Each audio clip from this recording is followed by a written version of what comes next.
in the first inning, second man up at bat, and all of a sudden here he is on third base, one out, and yet we could not get him in. And so there was one golden opportunity we lost, and then later in the game we had the bases loaded, and the pitcher was wild, and unfortunately we didn't score at that time. So there were several opportunities as well as others, but using those two as an example. No, I couldn't agree more. Well, today we look forward to Austin Nicely coming on the mound, and we hope to have a game ending in regulation this time. Oh, so do I. I want to get home before 12 o'clock. I'll tell you that. Last night I got home after 12, and for some reason I couldn't sleep, and I tossed and turned, and it was 2 o'clock, and then it was 3 o'clock. And anyway, I replayed that game in my mind several times, and I guess I shouldn't do that. I shouldn't take the game home with me. It's all right. Well, we're going to get to our 10-minute pregame interview. Is Bix Branson, as tonight's sponsor is the Arc of Evansville, and it is also Star Wars night. So we're going to get to Bix Branson's interview, and then we'll get to starting lineups and first pitch. You're listening to Evansville Otters baseball and the Otters pregame warm-up right here on 91.5 WUEV and the Otters Digital Network. What is Now let's go inside the clubhouse for today's one-on-one with the Evansville Otters. All right, Dave Nguyen here with Bix Branson, former vice president of the Otters, and he has been on the board of the Arc of Evansville for the last 22 years. First off, Bix, how good does it feel just to be back in Evansville, especially at Bosse Field? Well, I live in Evansville. I was from here, and Bosse Field, I've been coming here since I was 4 or 5 years old. It means everything to me. My dad and my grandpa took me to games here back when the Evansville Braves were here, and every time when I worked here and now even visiting here, it just, when you walk through those gates, it just changes your whole persona, and you just love being here. No, I couldn't agree more. Now, tonight is a special night. Not only is it Star Wars night, but it's sponsored by the Arc of Evansville. I guess if I am actually new to the town of Evansville. I guess tell me a little bit about the Arc of Evansville. Okay.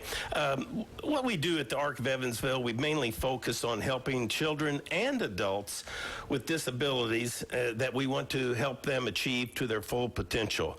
Our mission has always been to empower these individuals with disabilities to build relationships and to gain their independence and, as I said, achieve their full potential. We try to strive to ensure that those we serve have the supports they need to grow and develop and live as independently as possible in the community.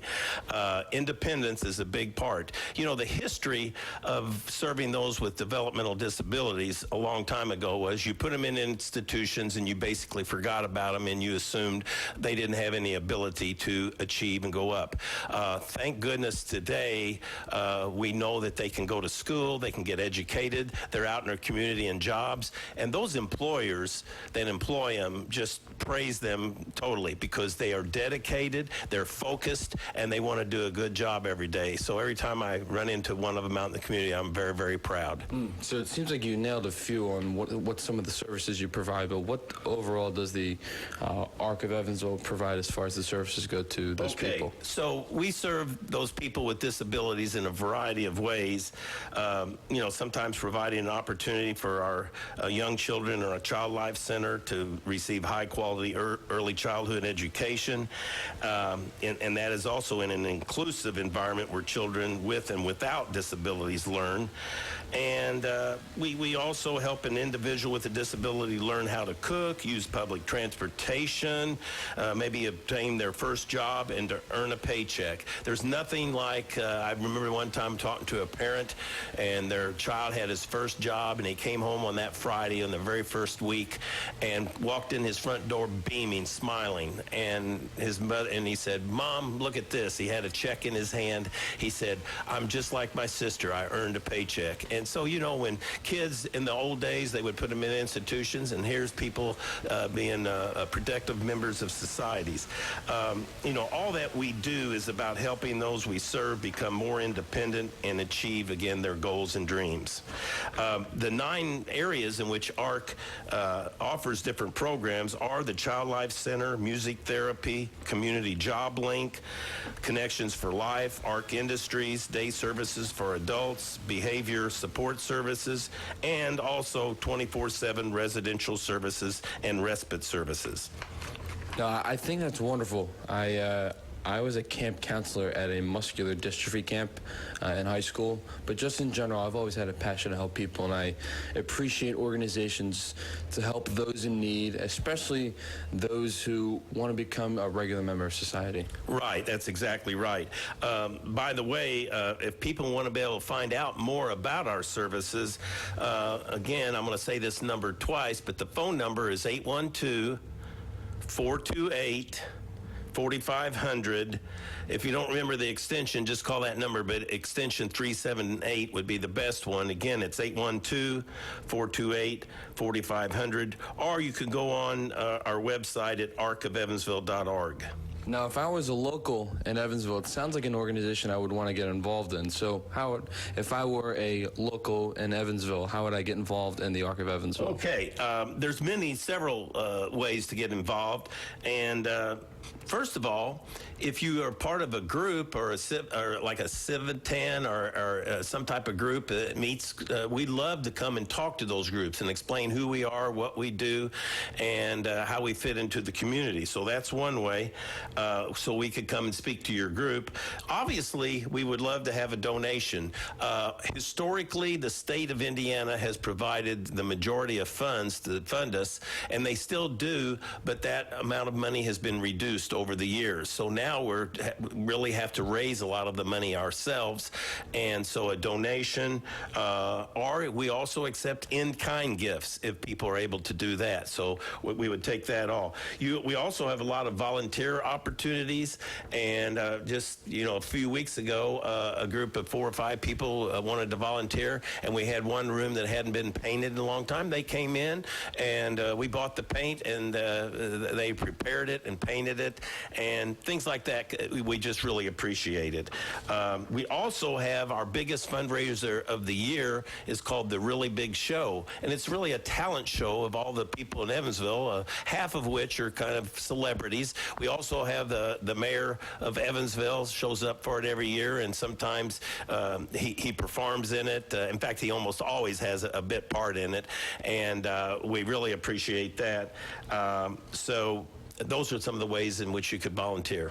No, I think that's very important for those, so everyone check out that phone number as well as the website to get involved in the Arc of Evansville. And it will be Star Wars night as a part of the whole theme of the ballpark when the Arc of Evansville sponsors for it. So why do you think that was an important night for the Arc of Evansville to sponsor? Okay, we really are excited about this, and we are giving away tickets for this. The only way we will benefit, though, and the Otters are very good about this, but this makes sense. Only will we get something if the person that has the ticket attends that night. So every ticket that's counted will help Evansville Arc, and a donation will be made. If you take 4 tickets and you don't come, that will not help us at all. But we have lots of tickets in a lot of areas called Arc, or I guess if you came in here, the Otters might have some too for that night.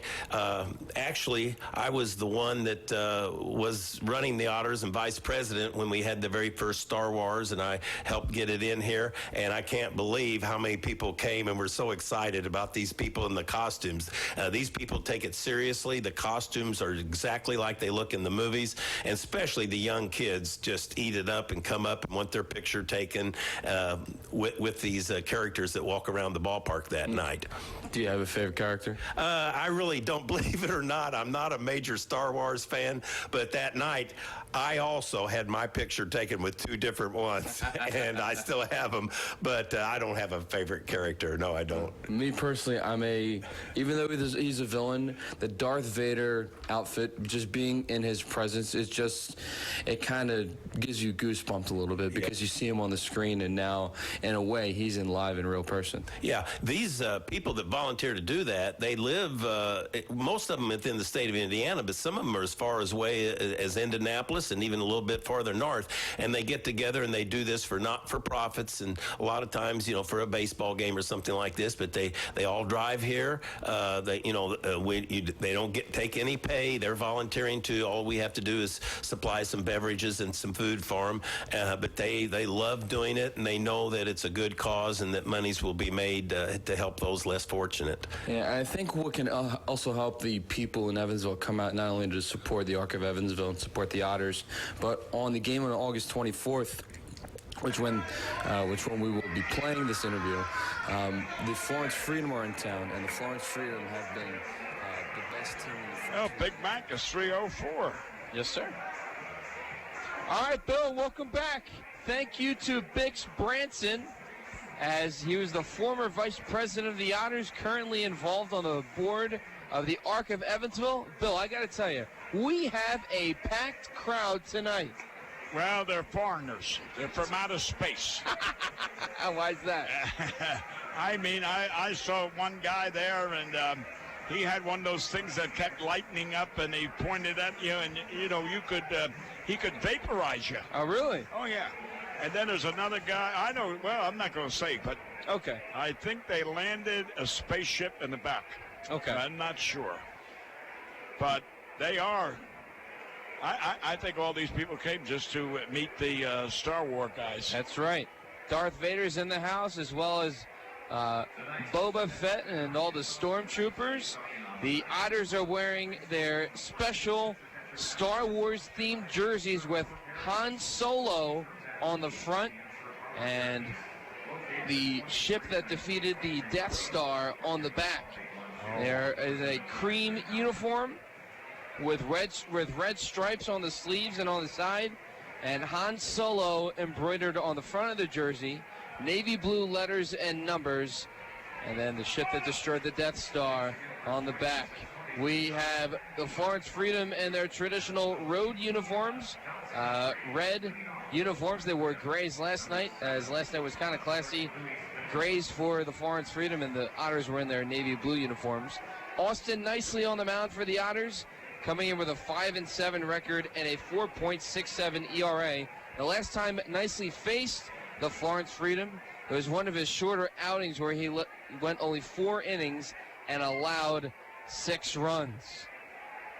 Starting things off will be Luis Pintor, and his first pitch from the lefty Nicely. That drops a 2-seam fastball in there for a ball 1.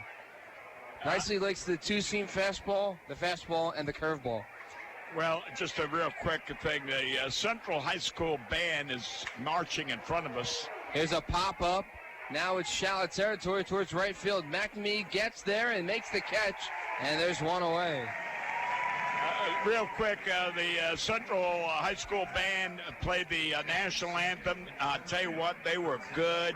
We're very fortunate to have outstanding high schools in the Evansville area, and our thanks to that Central band. And anyway, they were entertaining, and now back to the ball game. Ricky Ramirez Jr. steps to the plate. 2 pitches, 1 out for Austin Nicely. Top of the first, no score. Star Wars night, sponsored by the Arc of Evansville. We got a packed house. There's a lot of fans of all ages are in the ballpark tonight. The first pitch to Pintor. Drops in there, a curveball for strike 1. We do. We have all types. In fact, when I was dining in the main dining hall, that's the foyer out there. Okay. 0-1, swing and a miss. Nicely goes with a breaking pitch that time, moving the count quickly to 0-2. There was a young man carrying a little tiny child. I bet it wasn't more than a month or 2 months old, and mother was with the wheelchair. I mean, what am I trying to say? Stroller. 0-2. That'll be a ball outside, belt high away from Ricky Ramirez Jr. He's batting .291 on the season. He was 0 for 4 yesterday. Anyway, what I'm trying to say is it's so interesting to see so many young parents bringing their newly born children to the game. That is loyalty. That is outstanding. Check swing. Did he go around? Yes, he did. Now there's a drop third strike call and a toss over to Phillips at first for out number 2. So We have Ryan Long at third, Rob Calabrese behind the plate, Tanner Wietrich at shortstop, David Cronin at second, Dakota Phillips at first, Keith Griesaber in left, Hunter Cullen in center, and Elijah McNamee in right field, making the first out of this inning. And the first strikeout to Austin Nicely's line on Ricky Ramirez Jr. brings 2 outs here in the top of the first for Caleb Lopez. In a righty-lefty matchup. First pitch to Lopez. Calabrese sets up inside. That'll be a fastball down and in for ball 1. Well, oh, good. No, I was just going to say that sun is still shining out there at second base and right field for Mr. Cronin putting his glove up, protecting him. 1-0. That's a called strike on the outside corner. Count moves to even at 1. I was talking to Mr. Dave Cronin before the game, Dave, and he said, tell Dave I only go to Giordano's once a month. Okay, that's fair. It's too good to go every time. You might expand your stomach. Right, and then I asked, I said, how come you're not wearing Secret Weapons batting gloves? And he said, they belong in the archives. Got it. Ground ball to Wietrich at short. Across the diamond to Phillips at first. And Nicely has a 1-2-3 inning to start the top of the first. You're listening to Evansville Otters baseball as there's no score from Bossy Field on 91.5 WUEV and the Otters Digital Network. The local Pepsi bottling group features Pepsi Company products for distribution to retailers and vendors in the tri-state and would like to wish the Evansville Otters the best of luck in today's contest. The Pepsi bottling group has locations at 2605 West Marion Street in Marion, Illinois, 3081 Contronics Drive in Owensboro, Kentucky, and 11733 West Industrial Park Drive in Elberfeld, Indiana. Information on Pepsi products can be found online at PepsiCo.com. Pepsi, a proud supporter of the Evansville Otters. The Evansville Otters would like to thank Signorama Evansville for their support this season. Signorama Evansville is a multi-application supplier of custom-made signs, banners, and decals in the tri-state. Located at 1300 North Royal Avenue in Evansville, Signorama is open 8 a.m. to 5 p.m. Monday through Friday. They can be reached by phone at 812-477-7763 and can be found online at signorama.com/in-Evansville. Signorama Evansville, a proud supporter of Evansville Otters baseball. Since 1994, Slays Restoration has been assisting tri-state residents clean up and restore their properties after disasters of all kinds. Located at 2121 Cotter Avenue in Evansville, Slays Restoration offers assistance for water damage, fire and smoke damage, mold and biohazard mitigation, complete reconstruction, and much more. Slays Restoration can be reached toll-free 24 hours a day at 1-888-776-8555. It can also be found online at slaysrestoration.com. Stopping your fingers and stopping your feet and moving your body while you're sitting and you're sitting. Then damn. Well, excuse you, Bill. Everything all right? No, it's that stomach again. It's acting up. I don't know what it is. I'm being honest. It seems like... All right, well, Dave Nguyen, Bill McEwen on the call. Bottom of the first, no score. So the Florence Freedom decided to throw 3 left-handed starters against the Otters this weekend. George Foe will step to the mound for the Florence Freedom. Batting first will be David Cronin, followed by Keith Griesaber, Ryan Long, Elijah McNamee, Dakota Phillips, Taylor Lane, Tanner Wietrich, Hunter Cullen, and Calabrese. First pitch to Cronin is down in the dirt for ball 1. Well, Dave's father is here tonight, and I'll tell you what, it's always nice to see the parents here. Yes. 1-0 pitch, and that'll be a ball on the outside corner. On the outer third of the strike zone to the lefty Cronin, a lefty-lefty matchup with Foe on the mound for the Freedom. The 2-0 pitch. That drops in for a fastball. That's strike 1 down the heart of the plate. Counted 2-1 with no outs. We have Taylor Bryant at third, Pintor in left field today. Ricky Ramirez in center field, Isaac Bernard in right, as Cronin takes another ball down and in. 3-1 the count, no outs. Bottom of the first, no score from Bossy Field between the Evansville Otters and the Florence Freedom. Caleb Lopez at second base, Austin Wolbrock at short as Cronin takes a called strike 2. Count now full. The Otters spark plug of their lineup. Connor Crane at first. Ryan Rinsky, the same catcher from last night, is behind the plate tonight. Here's the payoff from Foe.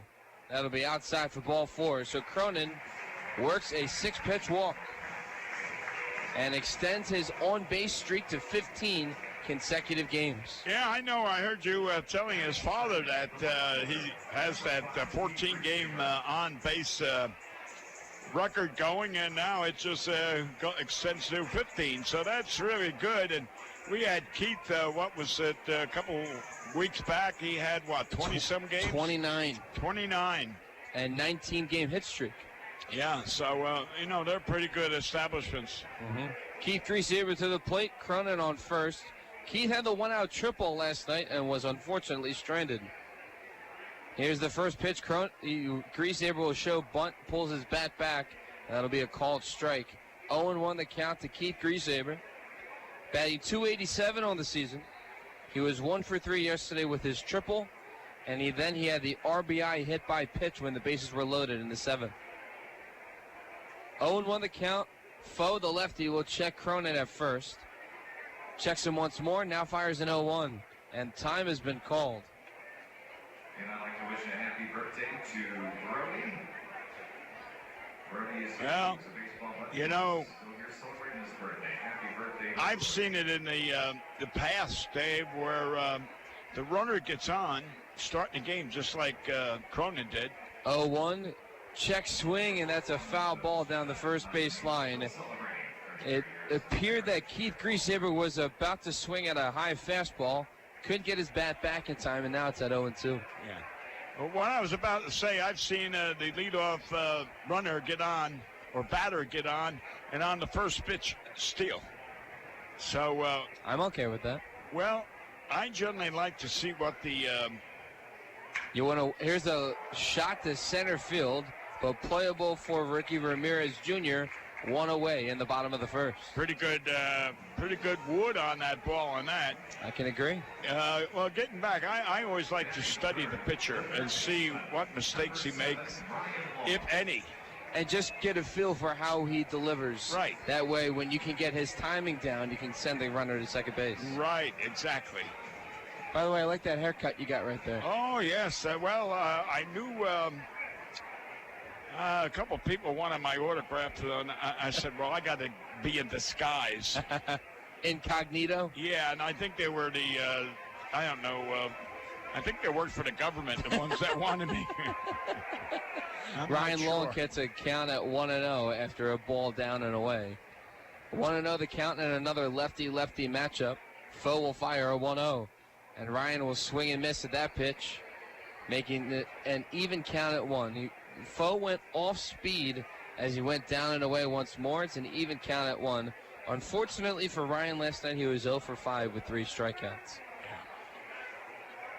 Here's a 1-1. He's going. I bet he goes. There he goes. Throw it down to second base. Cronin is safe.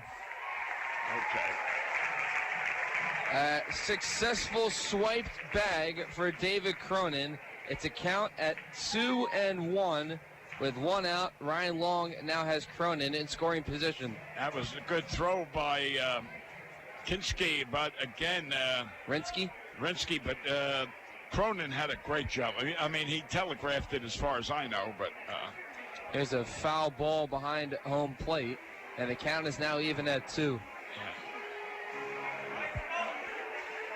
Yeah. So Long still leads the Frontier League in RBIs. He's second in the league in home runs. But those numbers are also first on the Otters ball club as well. 2-2 the count, lefty-lefty matchup. Foe fires a 2-2. That's down and in for ball 3. Yeah.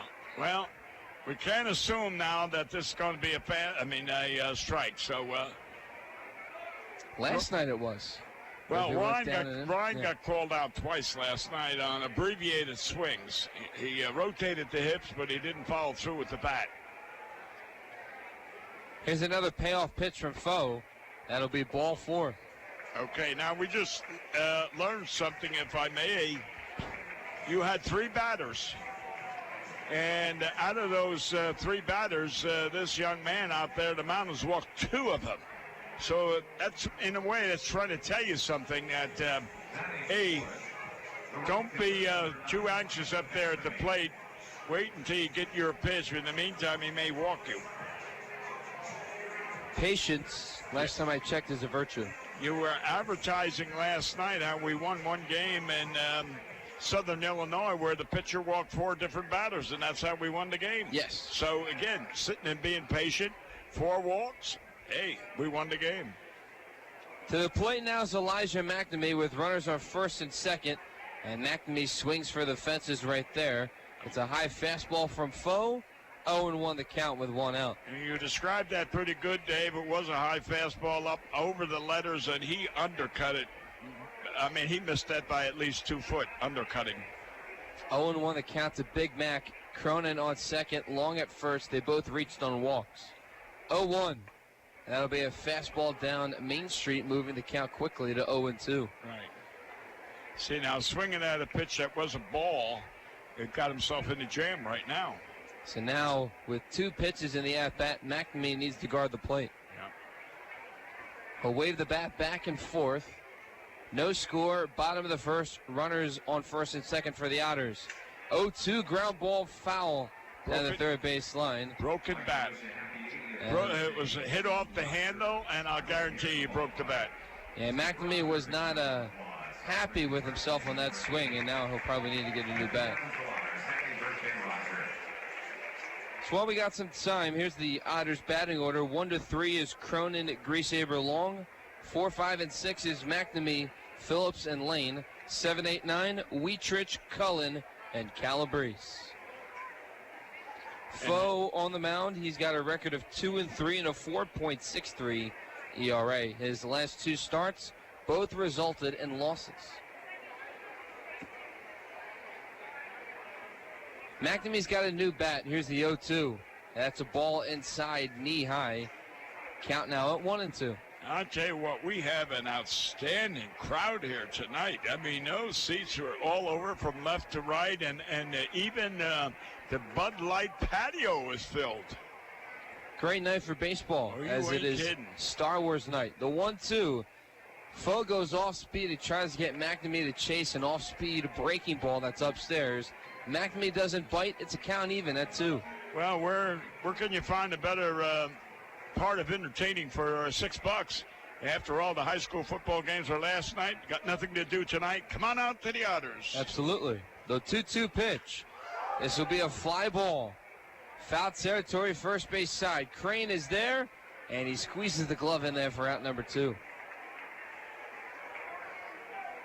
So what we learned last night, as Scott Sebald pitched an excellent game for the Florence Freedom, runs were hard to come by. Yeah. So if you've got runners on early, you will most likely need to capitalize because you don't know when you're going to have those situations again. No, that's exactly. And here comes Dakota Phillips, more or less a hero last night, yes, insofar as his base hit tied the game up. It was the check swing roller over the pitcher's mound, and no one covered first base. Then someone retreated back, and the throw was airmailed over Connor Crane's glove.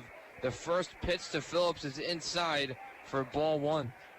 Dakota's father and mother are here tonight, as well as last night. I talked to them earlier, and they were so thrilled and so happy that Dakota got that base hit tonight. Oh, I'm sure. And I said to them, I hope he's in the lineup tonight. And they said, oh, yes, he is. He's playing first. 1-0. That to be a called strike around belt high away to the left-handed batter Phillips. Count even at 1.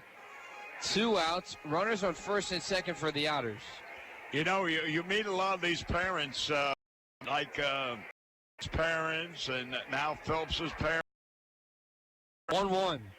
That'll be a ball outside and upstairs.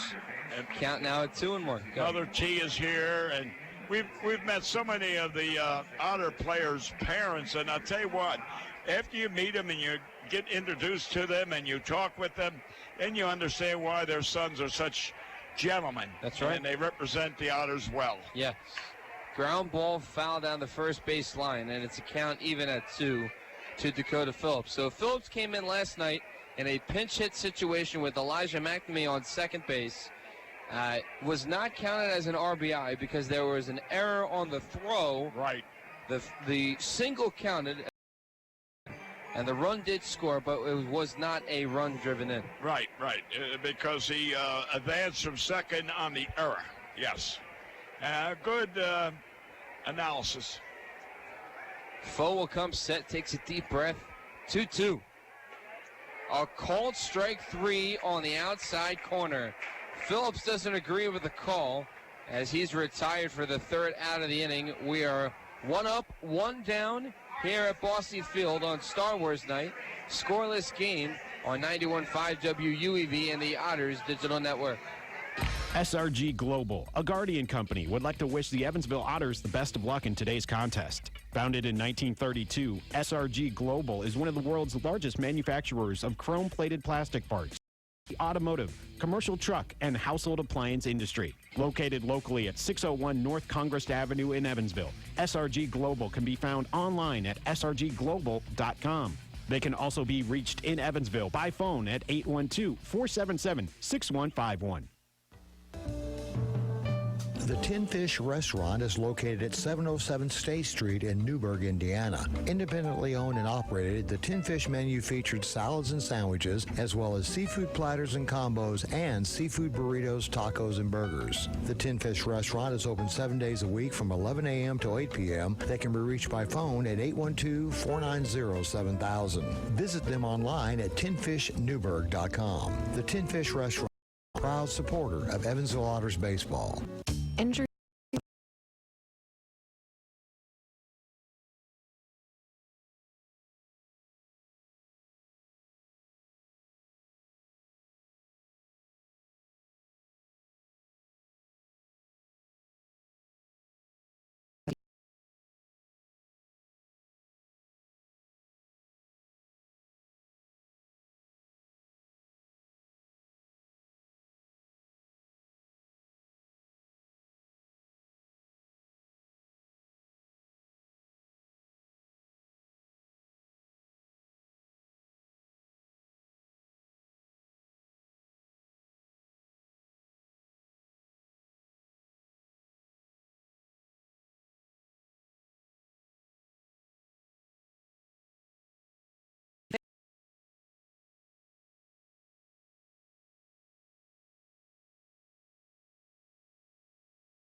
Anyway, in total, though, 4 batters were hit.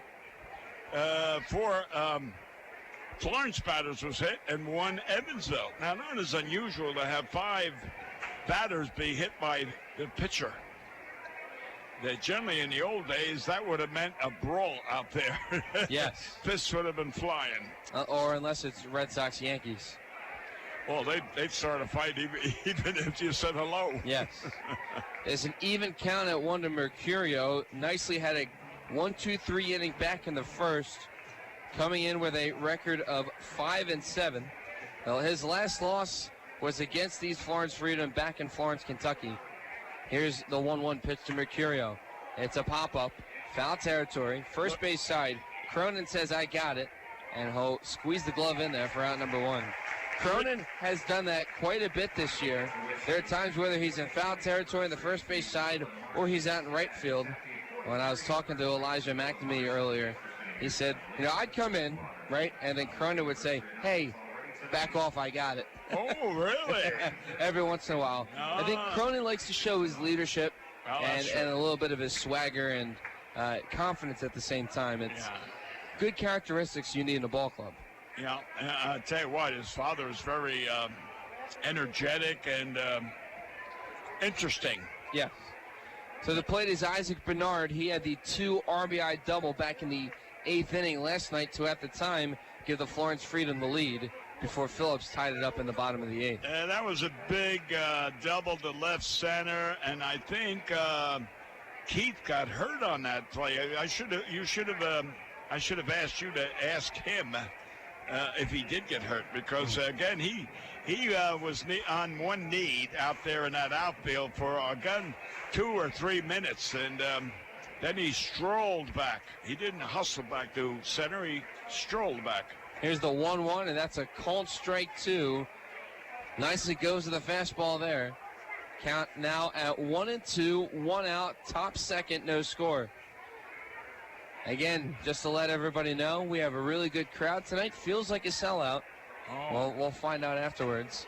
As the next pitch is a breaking ball inside, evening the count at 2 to Bernard. Well, one of the fans that is here come up and said to us, yeah, he had a park on one of the side streets. That there was no parking in the main parking lot. So you know you got a crowd when you can't get a parking spot in that large parking. 2-2 pitch. Chopper down to first base. Phillips will field it himself and touch the bag for out number 2. 2 up, 2 down in the top of the second. And to the plate now is Taylor Bryant, the third baseman. Well, you know, the Bud Light, we're talking about attendance. The Bud Light patio is loaded. They're all sitting there anxiously waiting for a ball to come out their way. I know, you know, you and I root for Ryan along, and we just hope tonight he puts one there for his for the team. Here's a pop-up in the infield. Wietrich is there and will make the catch at first base for out number 3. Austin nicely clean through the first 6 batters he's faced. We'll head to the bottom of the second. No score here on 91.5 WUEV and the Otters Digital Network. The pizza brick road always goes to Tyroni's. I'm in the mood for pizza and I'm ready to go.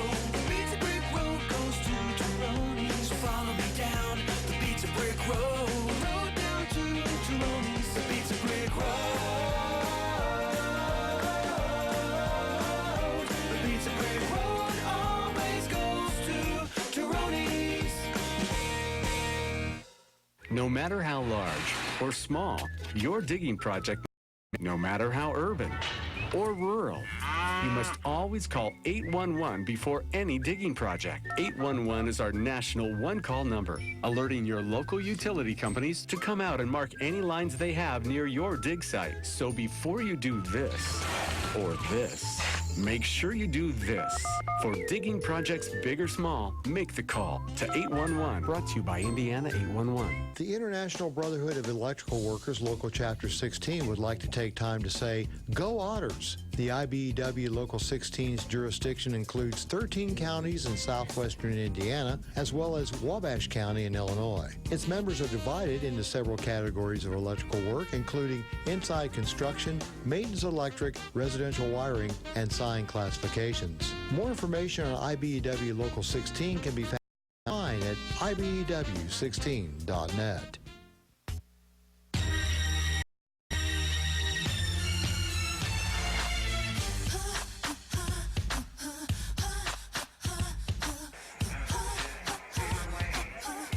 Welcome back to Evansville Otters Baseball. Dave Nguyen, Bill McCune on the call. No score, bottom of the second between the Evansville Otters and the Florence Freedom. A Frontier League West Divisional showdown, as with winning last night's game, as the first pitch will be not called, as there is time called on the field. After last night's game with Florence winning in extra innings, the Florence Freedom are currently 1/2 game behind the Otters in first place for the Frontier League West Division. This is going to be a tight race as we're coming down to the last 8 games of the season. Oh, I would say so. And this is when the true ball player shows his talent. You know, when the pressure's there, you always say, give me that ball. Field that ground ball or whatever, you know. That's the athlete. 1-1 the count to Taylor Lane, and then he takes a ball upstairs. Count moves to 2-1, no outs. Lane last night was 0 for 5. He had a couple hard hit balls last night. Here's his 2-1 pitch. Here's a hard hit ball to second base. Good diving stop by Lopez, and he robs Taylor Lane of a hit.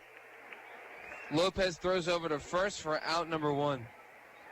I noticed last night Mr. Lane got quite a few hits. I mean, batted balls, just like you described there, to the second baseman, and they were really hit. And now whether he's hitting the ball in back of the plate or whether he's deliberately doing it, but he's been hitting the ball solidly to right center.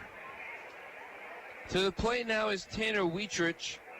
Tanner was 1 for 2 last night, and his first pitch from George Foe is upstairs for ball 1. He seems to be playing more shortstop now.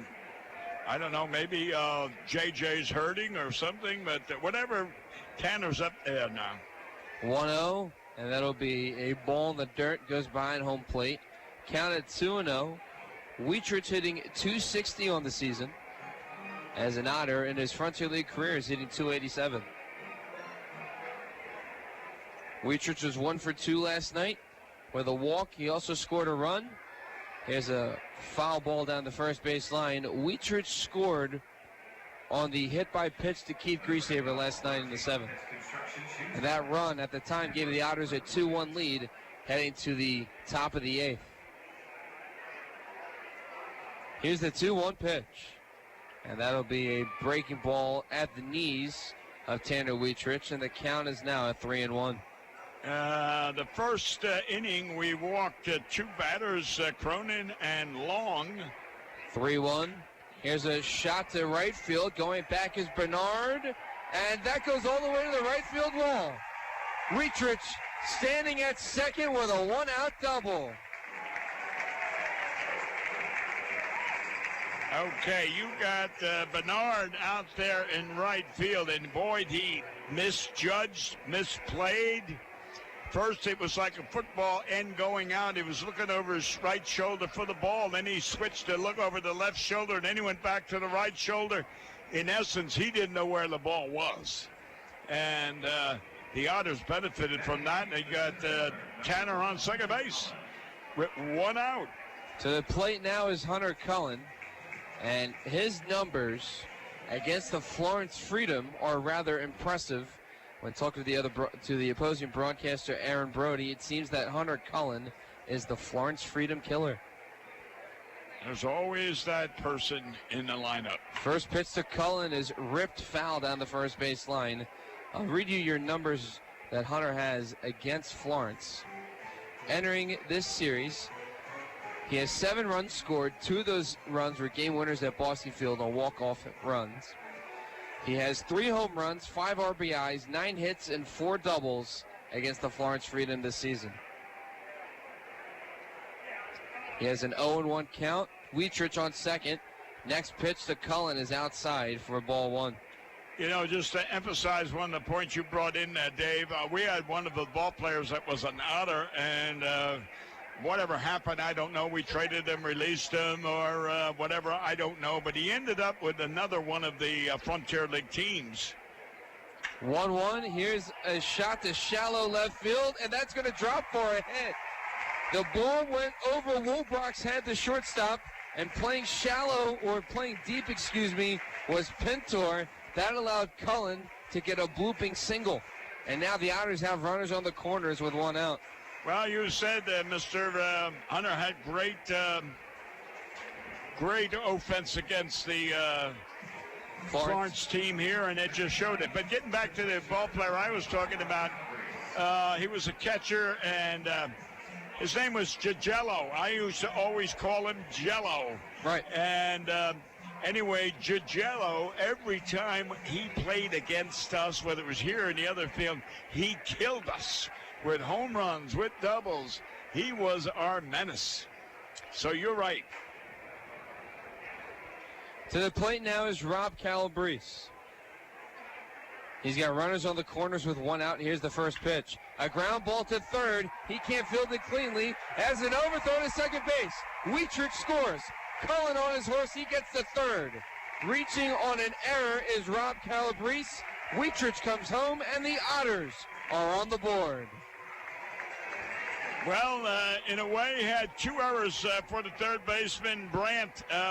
Although you only charge him at 1, he had 2. First of all, he didn't field the ground ball that was hit to him. He muffed it, and he couldn't pick it up. And when he did, he hurried his throw to second base for the force at second. And, of course, unfortunately, went to right field. The Otters scored a run. The runner on first now is on third. And Mr. Calabrese is on first.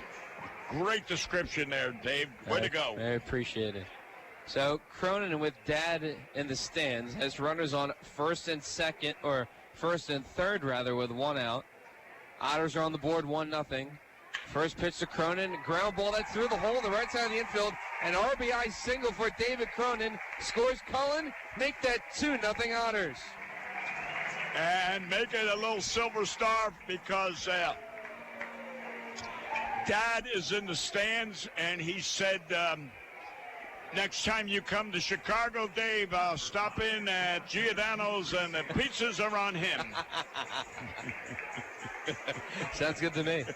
That's an expensive pie, I got to tell you. It's like $28 for a medium pie. Really? Oh, yeah. Oh, my God. Yeah, my meal money went rather quickly. I will say. Keith Griesaber to the plate. Otters up 2-0. Bottom of the second. Calabrese helped score the first run on an error by the third baseman Bryant that scored Wietrich. Then Cronin with an RBI single to score Hunter Cullen. And now the sixth batter of this inning steps to the plate in Keith Griesaber. He flied out to center field in his first at-bat. He's 0 for 1. Still one out. Otters have runners on first and second against George Foe, a left-handed pitcher for the Freedom. 1-0 is foul down the first base line, and the count moves quickly to 0-2. Star Wars night, and I don't know if you're a big fan of Star Wars, Bill, but clearly amongst the fans here, young and old, it's a very popular tonight at the ballpark. 0-2 the count to Keith Griesaber. Here's the third pitch. It's ripped to right field, but that will be foul, and the count remains at 0-2. No, I go back to the days of Betty Grable and Clark Gable and Charlie Chatten and,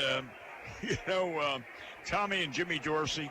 Okay. I'm not familiar with Star Wars? Star Wars and those guys landing their ships into my backyard. Okay, that's fair. 0-2 pitch.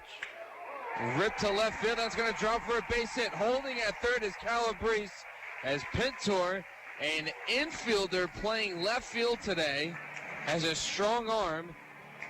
But now the bases are loaded with one out for Ryan Long. Oh, Ryan Long. Oh, I thought you were referring to the manager going out to do a little talk out there. But anyway, let's go back to last night, Dave. There was the situation you just said. You got an infielder out there in left field playing, and he got that ball in quickly and had a good, strong arm. And that's the point I was saying last night. Right. When you got a runner on second and the ball goes through the infield, the outfielder's got to get that ball back into the infield quickly. You can't hesitate. You can't take extra steps. You can't double pump. You got to throw the ball. That, if you notice, Andy, as soon as he fielded it, Andy held him up. He didn't say, go ahead in. No, he said, hey, this guy's throwing the ball in. Boom. Now, if he's going to double pump and he's going to take his time, then, hey, go in. Right. So now the bases are loaded. The pitching coach for the Florence Freedom, and Brian White, went out to the mound. Oh, I would love a grand salami? A grand salami in the Bud Light Lime patio. Boy, would that be the icing on this cake. And this game would break open rather quickly. 2-0 Otters, bases loaded, one out for Ryan Long. He takes a first pitch, ball belt high inside. 1-0 the count to Ryan Long. And I had the pleasure to meet Ryan Long's mom and dad. They were in Washington, Pennsylvania a couple weeks ago. Some of the nicest people I've ever met. As we have a young fan waving hello to us outside of the booth. No autographs tonight. Oh, he doesn't even know that. I think he's wondering why we have those things on our ears. Yes. Well, because I can't hear. that's mine. I don't know about you. But anyway. There's a 1-1 count to Long with the bases loaded, one out. Next pitch, that's a ball upstairs by the chest of Ryan Long. Count moves to 2-1 to the Crandall, Texas native. No, you're right. Ryan's mother and father were here earlier in the season, and they are really, really nice folks. think they told me they wanted to make a road trip each month. Here's a line drive to left field, dropping for a base hit. Touching home is Calabrese. Right behind him is Dave Cronin. To third is Keith Griesaber. A 2-run RBI double for Ryan Long, his first hit in the series, and he extends this Otters lead to 4. And I'll accept that double in place of the grand salami. I'll get you some salami. Is there a good deli around here? Well, right, one of our former sponsors was the old butcher shop right down the street. Okay. Let me see. So to the plate now is Elijah McNamee. 4-0 Otters. Runners on second and third. There is still one out. And the first pitch to McNamee is a swing and a late miss for strike one. 0-1 the count to McNamee. Foe still on the mound for the Florence Freedom. Here's the next pitch. Here's a foul ball down the left field line, and that will be remaining foul. The third baseman, Bryant, thought he could get a piece of that one. Instead, it's an 0-2 count. Thank you. Next Construction. Choose the best and never regret it. Ryan Long had 24 doubles prior to that one, which makes him 25. He had 75 RBIs. He gets 2 now. He's got 77. Way to go, Mr. Long. Here's a line drive to center field. Going back is Ricky Ramirez Jr. He'll make the catch. Tagging from third is Griesaber. Going to third is Long. He will stand up there at third. McNamee gets the sac fly RBI. Make that now 5 Otters runs here in the bottom of the second. 5-0 to score. Well, I'll tell you what, we just scored another run on that fly ball to center field, and that center fielder just showed me a beautiful, accurate, strong throwing arm when he threw that ball to third base, and Mr. Long was lucky to get to third. So what I learned, Dave, is if you don't have a ball far enough out there, don't send that runner in from third because they'll be thrown out. Here comes the 9th batter in the inning, and a swing and a miss to Dakota Phillips moves the count to 0-1. Well, Mr. Phillips has got to get a hit. His mother and father are here. Really nice folks. I talked to them last night. I talked to them again today. Oh, they're really jolly people. 0-1. Swing and a miss. He was going for the fences right there. Late on the fastball from Foe. It's a count quickly at 0-2. Yeah, Mrs. Phillips said to me, she said, oh, my God, she said, last night I didn't know how to take this weather, and I was freezing last night. So tonight she bundled up. Okay. Foe comes set. Here's the 0-2 to Phillips. It's a ball upstairs outside. Count now at 1-2.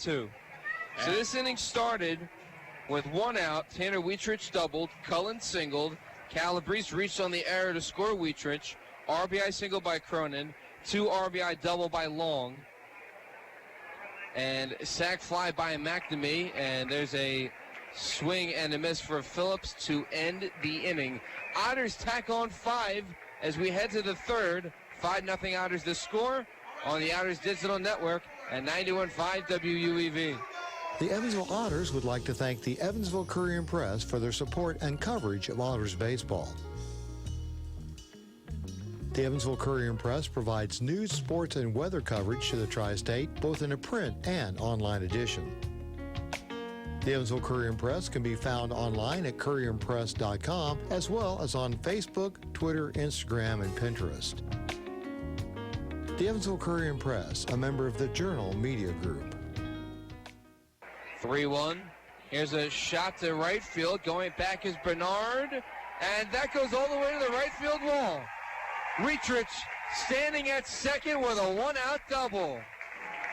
GD Ritzy's is a proud supporter of Evansville Otters baseball. GD Ritzy's menu features hamburgers, grilled chicken sandwiches, old-fashioned peanut butter and jelly, and ice cream. with 3 Evansville locations. West at 4810 University Drive, on the north side at 4320 North 1st Avenue, and on the east side at 601 North Green River Road. GD Ritzy's is open from 10 a.m. to 10:30 p.m. Sunday through Thursday and 10 a.m. to 11 p.m. on Friday and Saturday. GD Ritzy's, a proud supporter of the Evansville Otters. I think they told me they wanted to make a road trip each month. Here's a line drive to left field, jumping for a base hit.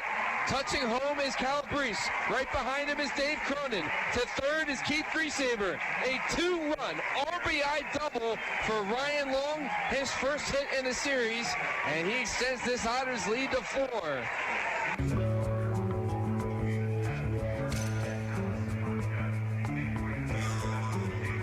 Welcome back to Evansville Otters baseball. Dave Nguyen, Bill McCune on the call. Otters put 5 on the board in the bottom of the second. A large part to Mr. Ryan Long. We heard that highlight earlier. And a great job by our radio engineer, Mr. Joe, in the studio, cutting that highlight. It's 5-0 Otters in the top of the third. Well, Dave, I don't want you to pat me on the back because I could do that myself. I do that for you all the time. I know, but what I was going to say is, remember several weeks ago I said, Ryan Long was very productive last year when he was going to left center, left field, and he hasn't been doing that this year. And a whole lot. And then all of a sudden, now he's exploded. He's got so many base hits to left center, and a home run, and now that big double. That's why he is productive if he would go with the pitch instead of trying to pull it. Here's a pop-up foul on the roof of Bossy Field. It's a 1-2 count now to Ryan Rinsky.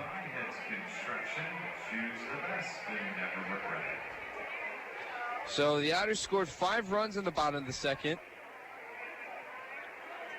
on 5 hits.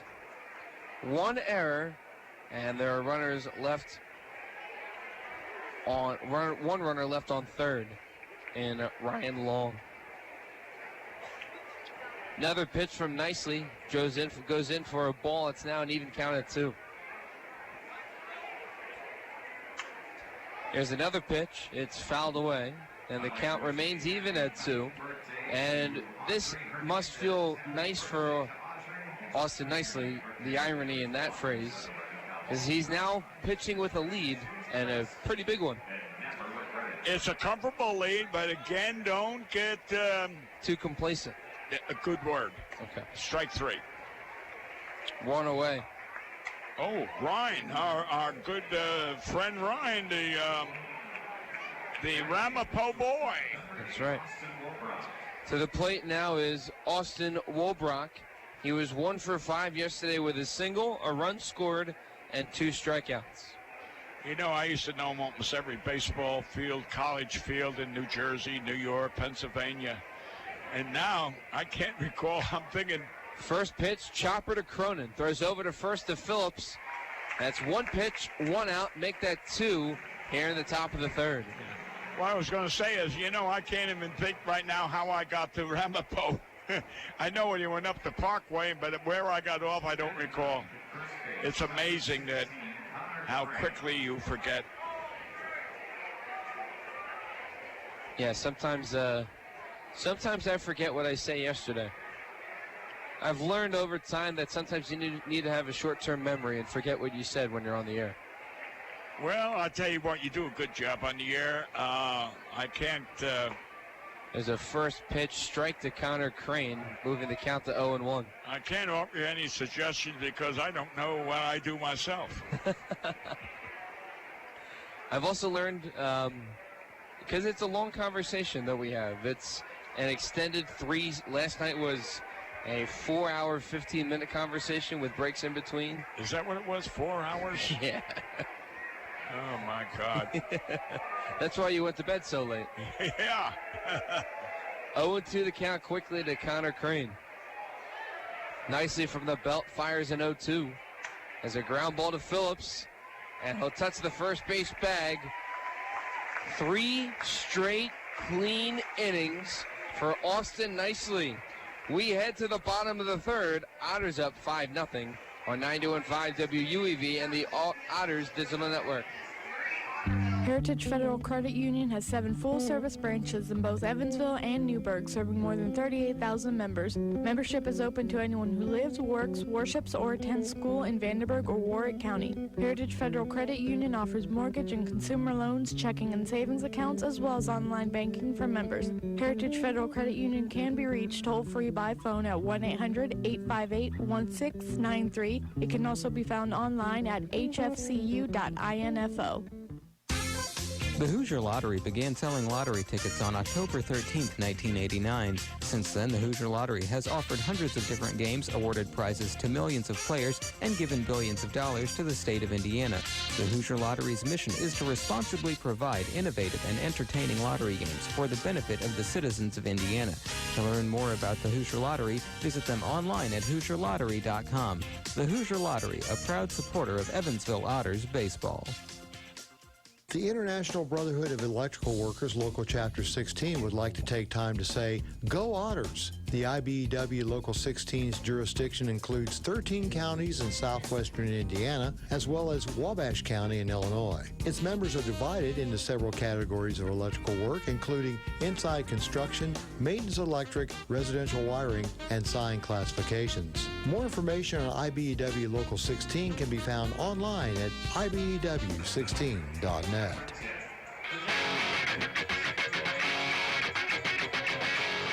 Rain is always down at 261. Welcome back to Evansville Otters baseball. Dave Nguyen, Bill McCune on the call. Bottom of the third. Otters up 5-0. They scored 5 runs in the bottom of the second, sending all 9 men to the plate. And leading off the bottom of the third is Taylor Lane. He's 0 for 1 with a ground out. Takes a first pitch, ball inside. The count is at 1-0. Here's the next pitch. Fastball belt high inside, moving the count to even at 1. Now, I said it earlier, but we do have a really good crowd tonight, Bill. Oh, I know. I agree with you. A lot of seats are filled. There's not that many empty, and we're talking about the box seats are pretty well. But I'm really surprised that... Here's a fly ball to left field, or right field, excuse me, playable for Bernard, and that'll be out number 1. As I mentioned earlier, Mr. Lane is getting most of his hits to right center. Yep. Now, I don't know if he's swinging late or he's deliberately going there. I don't know. He's put good contact on. Yeah, he's making good contact, yes. There's no doubt about that. So to the plate now is Tanner Wietrich. Guy that started it. Yes. He's the troublemaker. He started it all. Ooh, he looks like he was swinging for the outfield there. He's laid on fastball, and the count is at 0-1. Did you read that article with Pete Rose and Goose Gossage and Lou Piniella about exactly what you just said? No. 0-1. That'll be another fastball down the heart of the plate. Count moves to 0-2. Too many batters are going for...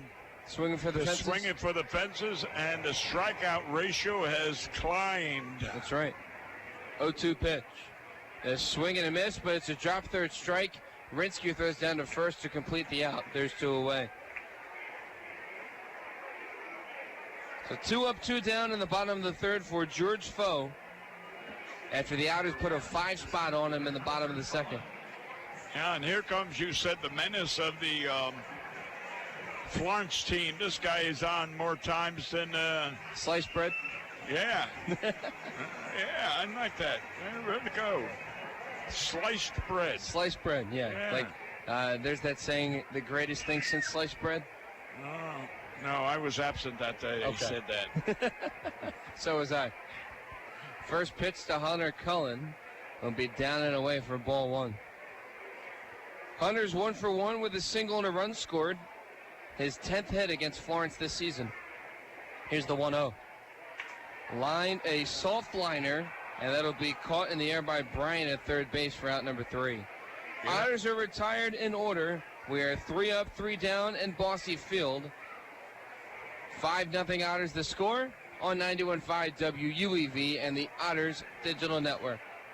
The tri-state area Marathon service stations are proud supporters of the Evansville Otters. Marathon has over 5,100 Marathon-branded stations nationwide, and a full list of area Marathon stations and a list of daily gas prices are available online at mymarathonstation.com. Marathon provides products which support commercial, industrial, and retail operations. Marathon's slogan is fueling the American spirit.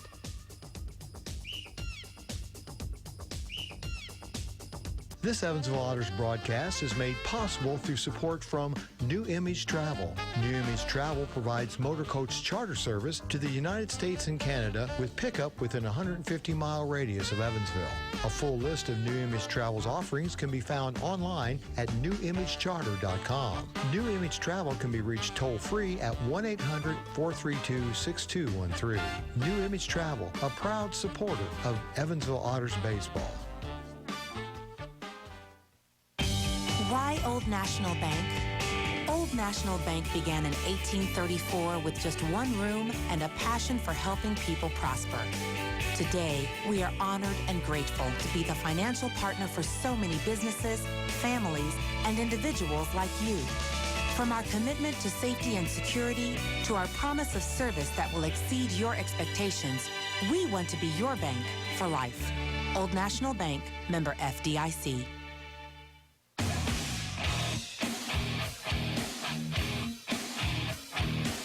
I know I didn't enjoy it. Wasn't it when Washington was it? I said, yeah, it was Washington. I told you I didn't enjoy theirs. No, it was foggy and. Well, welcome back to Bossy Field. Dave Nguyen, Bill McCune on the call. Top of the fourth, 5-0 Otters. And we were just talking about there are only a handful of video streams for games in the Frontier League for each team. Florence has one. The Otters have one. The Miners have one.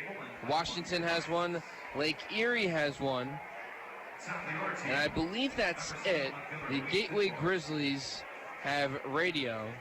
But, you know, we just got to give a lot of credit to Preston Leinenbach, the mastermind behind the Otters Digital Network, allowing all the fans who want to tune in to watch this game live from their computer, or as Matt Siegel told us earlier, on his Roku box, is something that might be a little difficult to understand for you.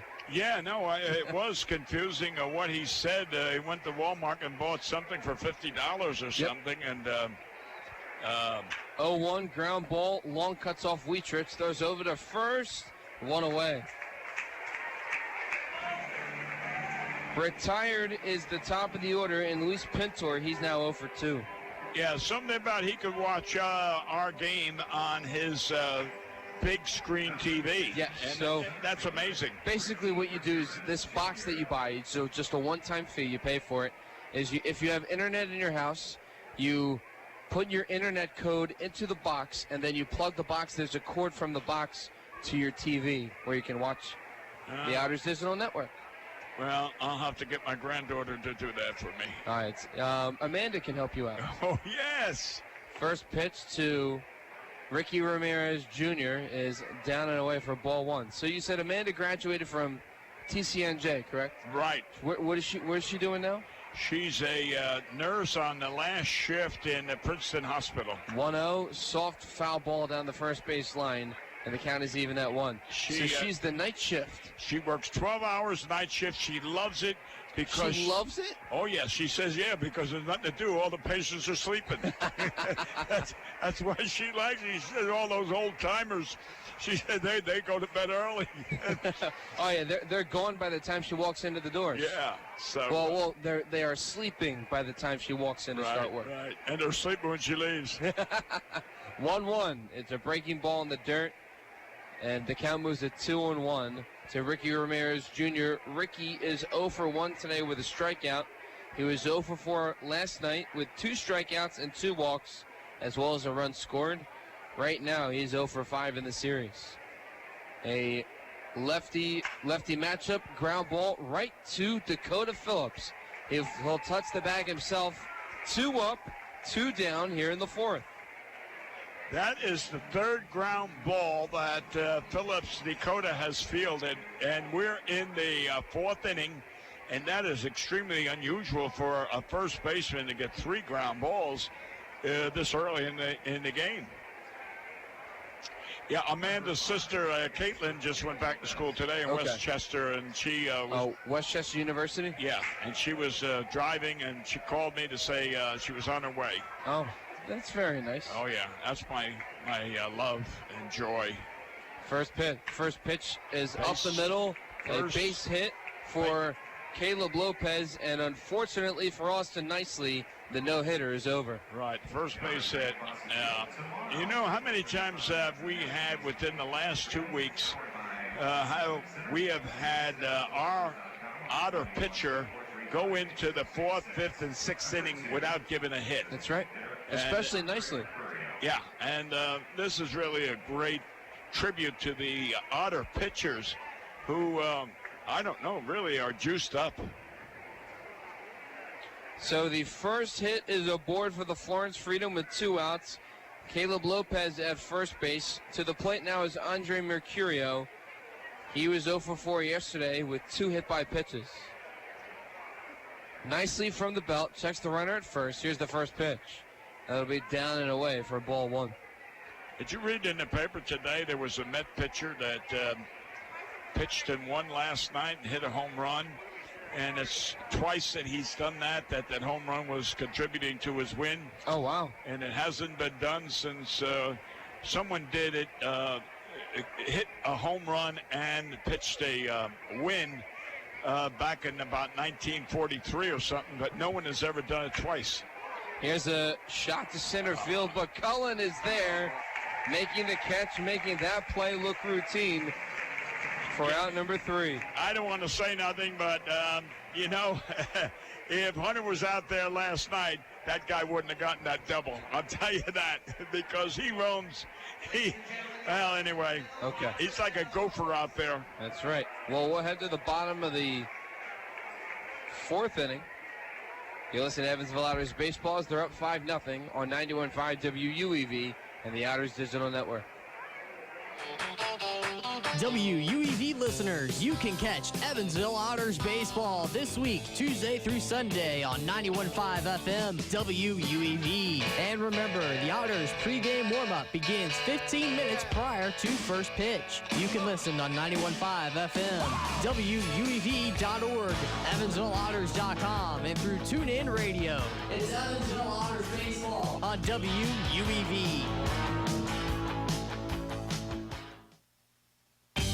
Why Old National Bank? Old National Bank began in 1834 with just one room and a passion for helping people prosper.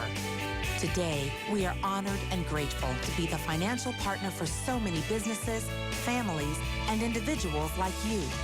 From our commitment to safety and security to our promise of service that will exceed your expectations, we want to be your bank for life.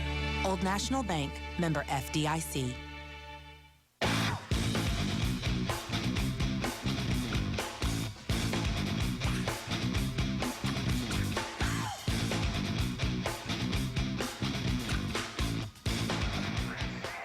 Welcome back to Evansville Otters Baseball. Dave Nguyen, Bill McCune on the call. We are in the bottom of the 4th, and the Otters are up 5-0. To the plate will be Rob Calabrese, David Cronin, and Keith Griesaber for batters 9, 1, and 2 in the Otters order.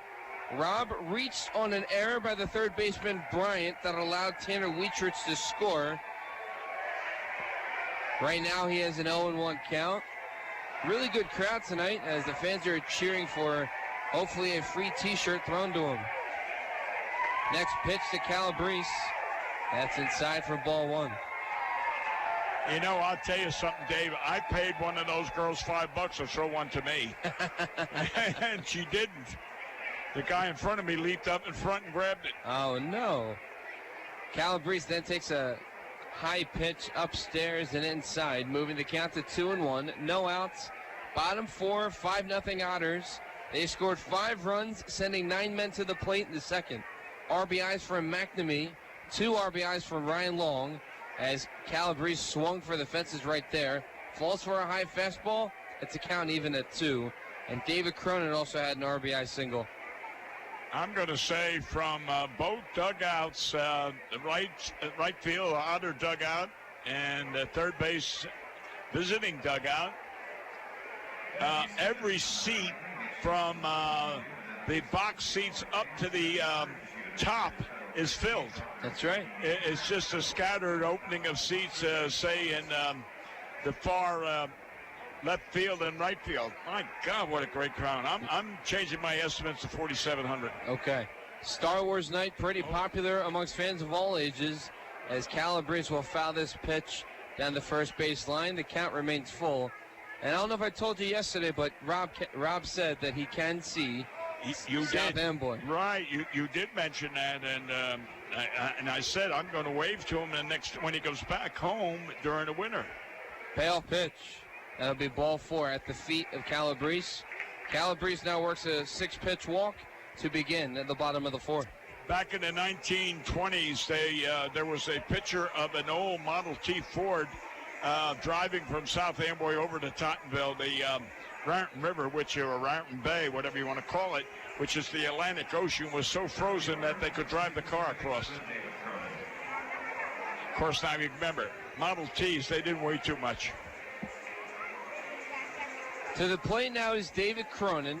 Dave is 1 for 1 with an RBI single, a run scored, a stolen base, and a walk. And a father in attendance. Ground ball, and could not be fielded cleanly. No. The runner is out. He interfered with the second baseman. He is out. Rob is out. Interference. And Macaulay doesn't like the call. So it's a hit ball to the infield on the second base side. It's a base hit. So Cronin is safe at first. With a base hit. You give him a base hit. And apparently Calabrese is out on runner interference. Right. As the second baseman was fielding the ball, Rob jolted him, therefore causing the second baseman to miss the ball or, not field the ball. So he immediately, Mr. Harris out there, immediately called him out. Therefore, Mr. Cronin gets a base hit, all because of the interference play. So to the plate now is Keith Griesaber. Keith is 1 for 2 with a single and a run scored. Keith hitting .287 heading into this at-bat. He had a triple last night. A scorching triple, as a matter of fact. First pitch is lined to right center field. Going back is Ricky Ramirez Jr. And he'll make the catch in right center field for out number 2. And Ricky Ramirez Jr. has some decent speed. There's a little bit of errors in the field right now for Florence. So the throw from Ricky Ramirez Jr. went past Connor Crane, sailed towards the dugout of the Otters on the first base side, and Cronin used his head and went to second base. And again, I'm going to compliment that center fielder who threw it from deep right center field next to the fence. He threw a shot right back to first base. Again, that kid's got an arm. That was almost 380 feet away. Yes. I mean, don't take the extra base. He got rid of the ball quickly. So it'll be out number 2. Cronin advances and long rips a shot to right field, dropping for a base hit. Cronin stops at third as Macaulay puts on the stop sign. A single for Ryan Long. He is now 2 for 2. He got that beautiful swing in, and that has been one of his problems. He doesn't execute that good swing all the time, and he just got it in.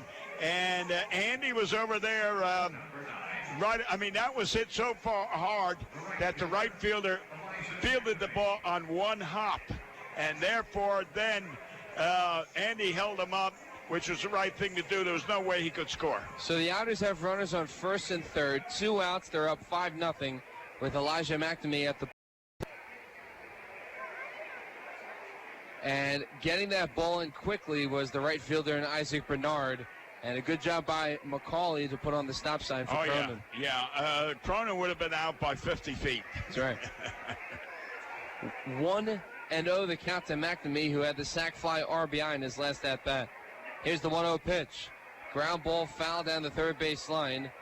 The count is now even at 1 with 2 outs. Yeah, the only disappointing thing for me on that last play with Ryan was he hit it so hard it prevented him from getting an RBI. 1-1 the count, 2 outs. He should have blooped it in, and then he would have got the base hit. It's also another thing that I talked to you about earlier in the season. Here's the 1-1. That's fouled away, moving the count to 1-2. I asked you about whether a batter should swing at the first pitch. And your response is, and it's true, it all depends on the batter, and 2, depends on if the pitch that they're sitting on is that pitch that they want to hit at. In their zone. Yes. And he did. Yes. That's what he did. He jumped on the first pitch, right. 1-2, it's a fastball down and into the feet of Elijah McNamee, evening the count at 2. 2 outs, bottom of the fourth, 5-0 Otters. And they're threatening to score more runs with runners on the corners. Now, just to illustrate what you're saying, and 2-2, down in the dirt. Cronin will retreat back to third. Thought about coming home. Goes back to third. A good block there by the catcher, Rinsky, to make the count full. Now, illustrate what you just said. When Lane came up for his first time at bat, the first pitch was high up around his neck, and he swung at it. So, therefore, that wasn't in his zone. And therefore, he shouldn't have swung. Line drive to left center field. Going back is Pintor. He can't get it. Cronin scores from third. Long rounding third from first. He'll stand up and touch home. A 2-run RBI double for Elijah McNamee. 7-0 Otters. I tell you what, I think that was a great acquisition for the Otters in getting Big Mac. I mean, he has really contributed tremendous, been a tremendous asset in all respects as far as hitting and defense. I love his defense. We got to give credit to Otters hitting coach Bobby Siegel, who found him. Oh, he found them. From Mississippi State, yep. He was on a team full of MLB draft picks at Mississippi State. McNamee wasn't drafted, and he was one of the better ball players on that team. He helped lead Mississippi State to back-to-back College World Series appearances this year and last year, as Phillips will swing and miss for strike 1. Well, you know, as a former scout who was a territorial scout and a supervising scout and a cross-checking scout, as well as a major league scout, 4 states. 0-1 to Phillips, and that's a fastball inside for ball 1. Generally, a full-time scout is responsible for 3 or 4 states, and there's no way a scout can cover every high school, every college, and every state. So therefore, many future major leaguers go by the wayside because they're never seen. 1-1 the count, and that would be a breaking ball down and away, moving the count to 2-1 to Phillips. I think one time someone did a survey. There was like 800 high schools in Ohio. Well, we got 800 high schools. There's only so many days in the week and so many days in the month. You can't all. 2-1. Line drive to right field. That'll drop for a base hit. McNamee comes around from second base, and he'll touch home. An RBI single for Dakota Phillips. 8-0 Otters. Oh, I tell you what, those Phillips folks, I bet, are just jumping with joy. I mean, what nice people they are. And, to come in all the way from Texas. And I'll tell you, last night their son got a base hit. Here tonight they got a base hit. Oh, my God, they must be happy. So third time is the charm for Dakota Phillips. We're now 1 for 3 with the RBI single. He extends this Otters lead to 8, and Taylor Lane will now step to the plate. Lane today is 0 for 2. A ground out and a fly out. He'll foul this pitch behind the plate, moving the count to 0-1. Lane attacks a lot of times the first pitch. No matter where it is, he's swinging. He's aggressive. Here's the 0-1. Swing and a miss. That's a high fastball that Lane swung at. Count is now at 0-2. 8-0 Otters, bottom of the fourth. 0-2 pitch to Lane. Strike three. Called strike three, as a matter of fact, to get the Otters out of the inning. Big Mac attacks for 2 RBIs, and then Dakota Phillips follows up with an RBI single to score McNamee. 8-0 after 4. You're listening to Evansville Otters baseball on 91.5 WUEV and the Otters Digital Network. WUEV listeners, you can catch Evansville Otters baseball this week, Tuesday through Sunday on 91.5 FM WUEV. And remember, the Otters pregame warm-up begins 15 minutes prior to first pitch. You can listen on 91.5 FM, WUEV.org, EvansvilleOtters.com, and through TuneIn Radio. It's Evansville Otters baseball on WUEV.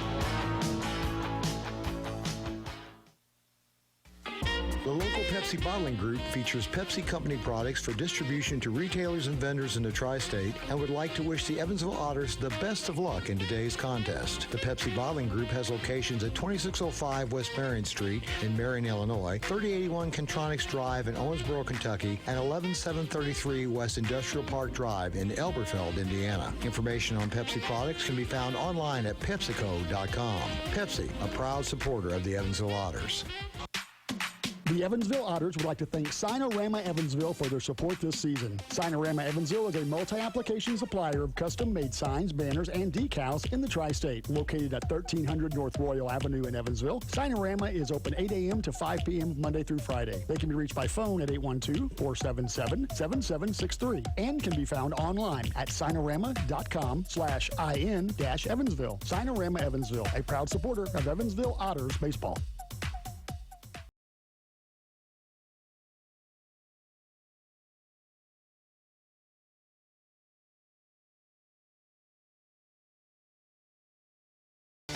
Welcome back to Evansville Otters baseball. Dave Nguyen, Bill McCune on the call. 8-0 Otters, top 5. First pitch from Austin Nicely to Isaac Bernard is upstairs for a ball 1. There was a hanging breaking ball that he threw that didn't reach the strike zone. 1-0 the count. Bernard today so far is 0 for 1 with a ground out to first. 1-0, and that's inside for ball 2. So Nicely had a no-hitter through 3 2/3 innings, and then Lopez singled to break that up.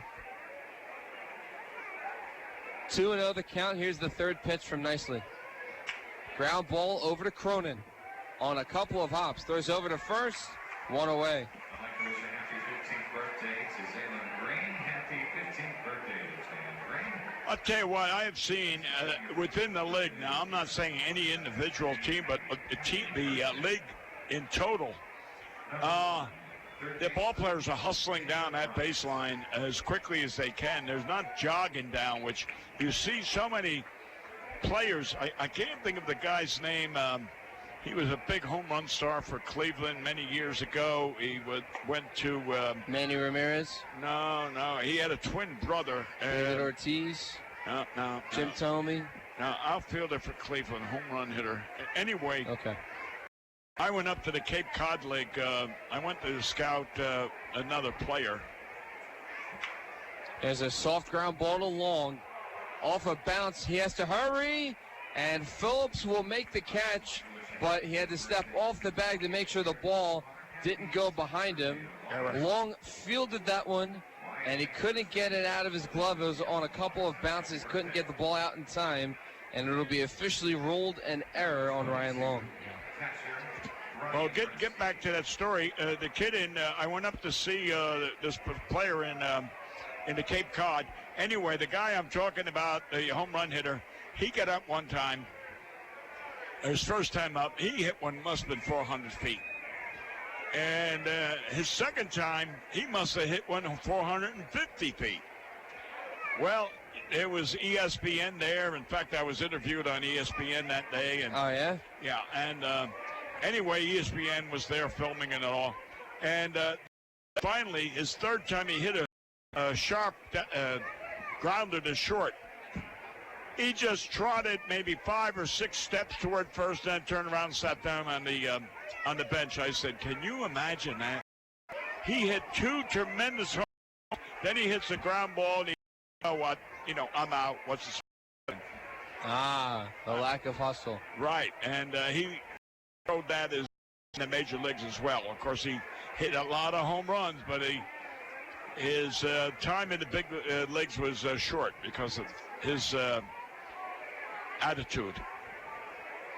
0-2 the count to Ryan Rinsky with a runner on first and Taylor Bryant. Next pitch from Nicely. It'll be down and in for ball 1. 1-2 the count, 1 out. Rinsky today is 0 for 1 with a strikeout. When people are sitting in the stands and they paid to see you play, they expect you to give your all. Yep, show up and give 110%. Right. 1-2 the count, 1 out.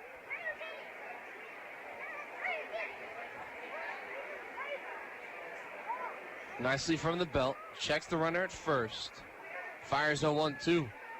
High chopper foul down the third base line. Count remains at 1-2 with 1 out. One thing that irks me, Dave, and not now, but all my life, is you've got these major leaguers, whether they're stars or just regulars, and during the off season, they give speaking engagements and such, and they want $10, $15, $20, $30,000 to speak. That's ridiculous.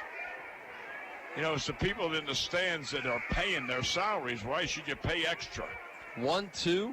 A cold strike 3 on the outside corner. Another strikeout for Austin Nicely. And there are 2 away in the top of the 5th. No, I can agree with you. Unless you're someone who... I don't care how exceptional you are. Okay. I won't say the name, but we paid $30,000 to have someone come here to just say, hey, I played in the big leagues and I did this, and then they sit down. Oh, my God. They're not worth it. Plus, you have to pay their airfare to get here. Would you be worth it? No. I've never charged anybody, and I'd be gladly available to speak at any organization, and you don't have to pay me a nickel. Okay. Well, I think if you have the honor of playing in the big leagues or whatever, and people are paying you, the attendance that the people pay the $30, $40 for a ticket, and you're making $1 million, hey, you don't need that extra money. 1-0 the count to Woolbrook. Runner at first, 2 outs. Nicely from the belt, fires a 1-0, and that hit him. And that is the first time Woolbrook has been hit in the series. Yeah. I'll tell you a quick story, Dave. It's not well known. My brother managed the Marlins in 2003 to the World Series. Yep. Well, defeated the Yankees. Right. You got to be in the playoffs to qualify to get in the National League to play them. So in every win, there's an X amount of money.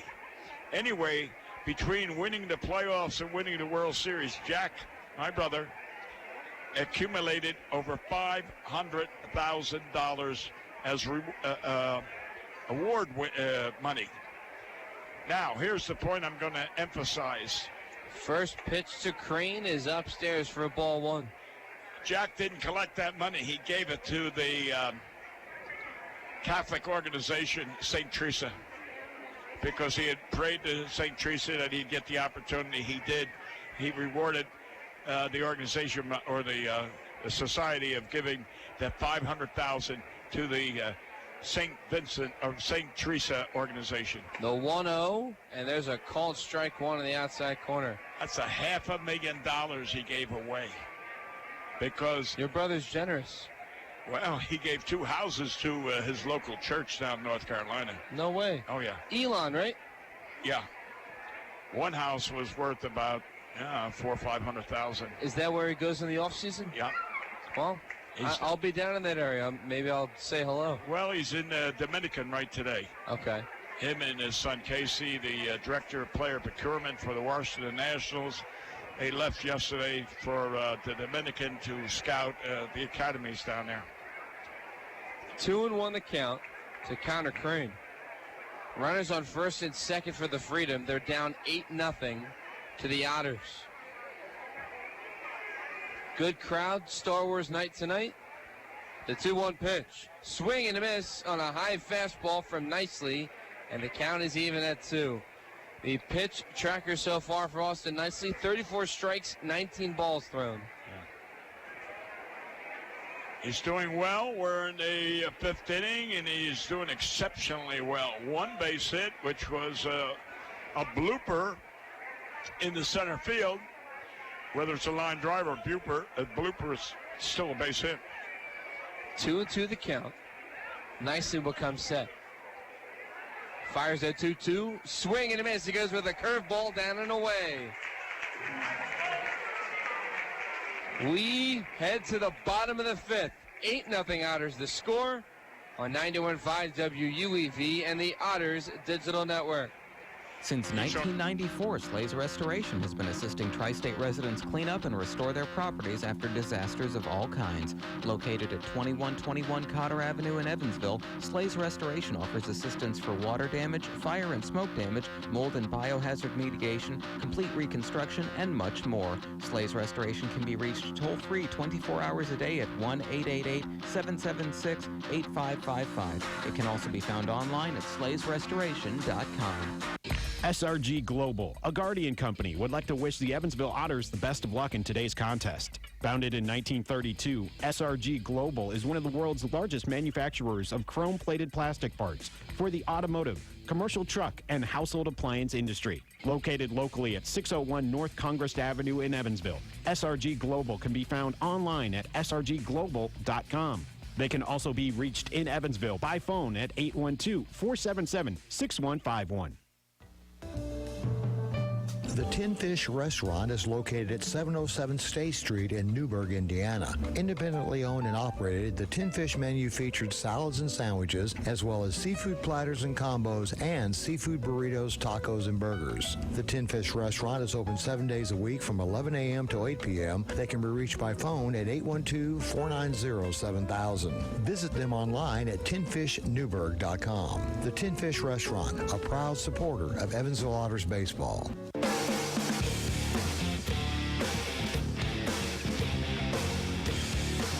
Welcome back to Evansville Otters baseball. Dave Nguyen, Bill McCune on the call. Bottom of the 5th. Otters up 8-0.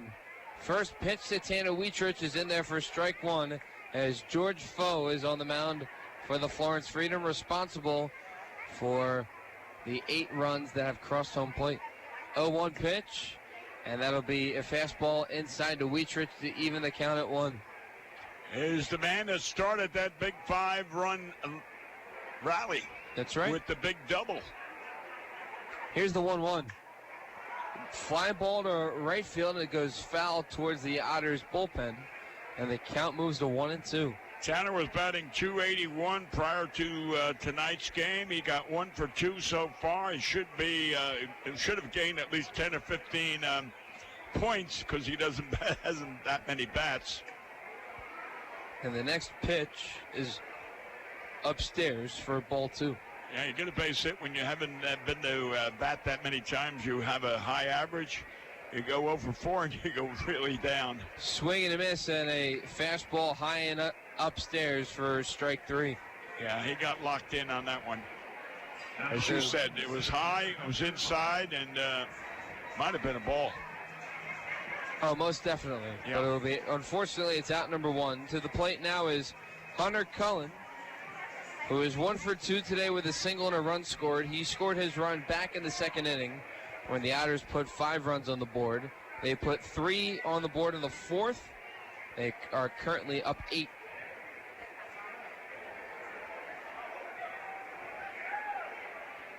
First pitch to Hunter Cullen is a fastball upstairs for a ball 1. I hope 8 is enough because I want to save some for tomorrow. Me too. I hope everyone gets a base hit, but 1-0. That would be a ball inside, moving the count to 2-0. Guy gets a base hit, gets caught stealing in second, so that they have a great day. 2-0 pitch, ripped, and that would be a good stop by Connor Crane at first. Safe. Oh, no. Hunter Cullen is out in disbelief, and the crowd doesn't agree with the call either. Boots, get out there and I think he got robbed. I mean, he hustled and they always say. Unfortunately for Cullen, it's out number 2, and he knows he was safe too. Yeah. He's got the speed, and I personally thought he beat it out. I did too. I mean, really, we may favor the Otters, but let's be honest, we call it fair both ways. If the opposing team makes a great play, we acknowledge it. That's right. We've seen a lot of those from Florence last night. We've seen a lot of good plays from River City when they were in town 2 weeks ago, or last week, I should say. Want to know the count to Calabrese, who reached on an error and then he walked. His error allowed Tanner Wietrich to score from second base, excuse me. Well, I'll tell you what we could do is ask Secret Weapon. He's down there closer to the play, and he could acknowledge a base. Oh, there's a base hit. It would be dropping and out.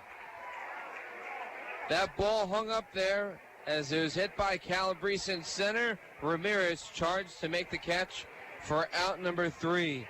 We head to the 6th. 8-0 Otters the score on 91.5 WUEV and the Otters Digital Network. Injuries are inevitable. It doesn't matter if you're playing baseball, walking the dog, or falling from a ladder. Injuries happen. When they do, Tri-State Orthopedics offers treatment for sprains, strains, and fractures by medical specialists. Tri-State Orthopedics is located at 225 Cross Lake Drive in Evansville, just north of the Lloyd and I-164. Tri-State Orthopedics can be reached by phone at 812-477-1558. Its urgent care line is 812-474-OUCH. Tri-State Orthopedics, a proud supporter of Evansville Otters baseball. The Pizza Brick Road always goes to Tyroni's.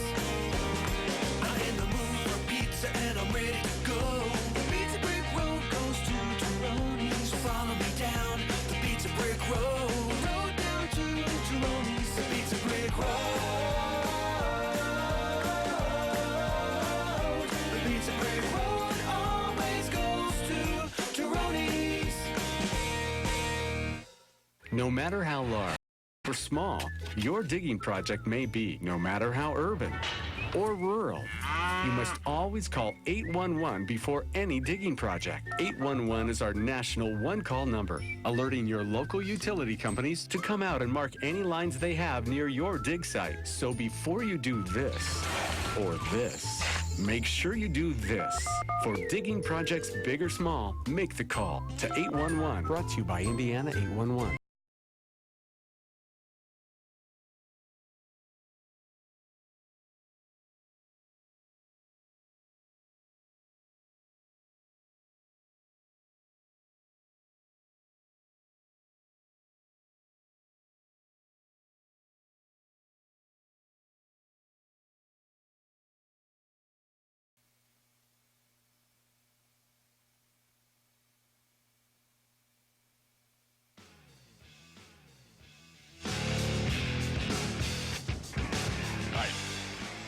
Welcome back to Evansville Otters baseball. Dave Nguyen, Bill McCune on the call. 8-0 Otters. We are in the top of the 6th. Nicely seems to be cruising. His first pitch to Pintor is down and away for ball 1. I think I'd have someone at least stretch right now. Someone just to stretch. Well, as you said in between the innings, Nicely is not a strikeout artist. He's got 4 strikeouts so far. 1-0, line drive to left field. It's going to be dropping for a base hit. Rounding first, heading to second, and now Pintor is halfway. He'll come back to first. Pintor thought about going to second for a double, but Griesaber rifled that ball in there. In time to hold him to a single. Well, again, I'm going to emphasize the quality of outfield play by Keith out there. He held that to a single, which others may have allowed a double because they don't play the field as well as Keith. And now Keith should stay, in all fairness, he should stay out there in left and let Hunter stay in center. And you got the best outfield in the Frontier League. Ricky Ramirez Jr. to the plate. He's 0 for 2. And the first pitch from Nicely is outside for ball 1. Well, I'm going to get back to say you were emphasizing the point that Nicely's not a strikeout artist, but yet he is controlling the game with his spot pitching and with his breaking ball. 1-0 the count. No outs. Top 6. Otters up 8-0. Throw to first is not in time. Magic number for the Otters right now is 5. Yeah, hopefully. And one pitch at a time, and we'll see what happens as we have 8 games left in the regular season. Well, I think you called it. One pitch at a time. You know, here's the 1-0. Ground ball to Cronin. Does he go to second? Yes, he does for 1. Back to first, no. Cronin gets the force out at second base. A fielder's choice by Ricky Ramirez Jr. I was talking to Bobby Siegel's father last night, and we were reminiscing about an old Philadelphia team, one of yours. Oh, the Phillies? Yeah, and Gene Mark was managing, and they were up 12 games toward the end of the season, and I think there was like 20 games to go, and they were up at 20. And would you believe they lost it? Yeah, because it's Philly. Well, I mean, you're emphasizing we need 5 wins. There's 8 to go, and I'm just pointing out that the Phillies had the rooster on top of the coop, and yet they didn't make it. I remember it very well. They were playing every day to win tomorrow's game, and you play today. You don't play tomorrow's game today. You play today's game today. Sounds simple enough. Yeah. 1 out. Caleb Lopez to the plate. He's got the first hit off of Nicely back in the 4th. 0-1 the count. 1 out. 8-0 Otters the score. Top 6. The 0-1 from Nicely. So breaking ball in the dirt. Good block by Calabrese, and the count is even at 1. Otters put a 5 spot on the board in the bottom of the 2nd. They scored 3 more. And at the bottom of the 4th. You remember Jack Armstrong? No. Jack Armstrong was the Rookie of the Year for Cincinnati Reds. Was a Rider graduate. Rider College in Jersey. That wasn't too far from you. Okay. Yeah, I'm familiar with Rider. Yeah. And 1-1. Ground ball to Ryan Long. He goes to second for 1. To first, a tailor-made 5-4-3 double play. Ryan Long made that one look easy and looks routine. We head to the bottom of the 6th. Otters up 8-0 on 91.5 WUEV and the Otters Digital Network. The Evansville Otters would like to thank the Evansville Courier and Press for their support and coverage of Otters baseball. The Evansville Courier and Press provides news, sports, and weather coverage to the Tri-State, both in a print and online edition. The Evansville Courier and Press can be found online at courierandpress.com, as well as on Facebook, Twitter, Instagram, and Pinterest. The Evansville Courier and Press, a member of the Journal Media Group. Blues on the Rock, Sunday, September 1st at Rockport City Park.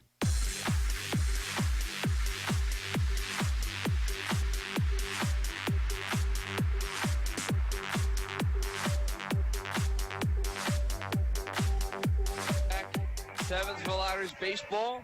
Dave Nguyen, Bill McCune on the call. There is a new pitcher in the ball game for the Florence Freedom. But remind the folks, Bill, got to this score of 8-0. Well, I'll tell you what, let's talk about that last play. That was a hard shot down to third base to Ryan Long, and like the cat that he is, he smothered that ball in his glove and whipped it to Cronin. Cronin's got one of the fastest releases the Euro see, and it was out at second, bullet to first, a double play, and as you said, a tailor-made double play that got nicely out of the game. And that was it. But you know, one of the big differences tonight with the 8-run lead is the Otters are getting timely hitting, and that is the secret. You got they're bunching their hits up instead of, you know, getting a base hit and a base hit, and then you don't score because you leave the runners on second and third.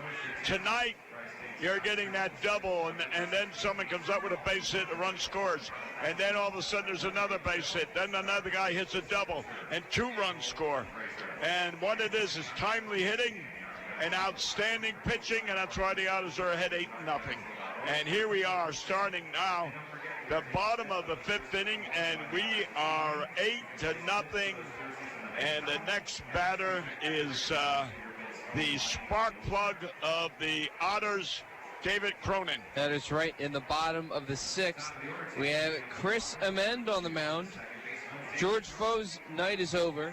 5 innings pitched, 8 runs, 6 earned on 8 hits, 3 walks, 5 strikeouts. You know, Secret Weapon never did give us the indication whether that runner was safe or out. And we think Hunter Cullen was safe. Oh, he's telling us safe. He just gave it. He said safe, and that's all that counts. First pitch to Cronin. Wow, that pitch was off speed, dropping in there for strike 1, and Cronin is in disbelief. That throw was tossed in there like a beanbag. Yeah, I agree with you, and kind of high. An 0-1 count. Here it is again. This guy is a, well, let's wait.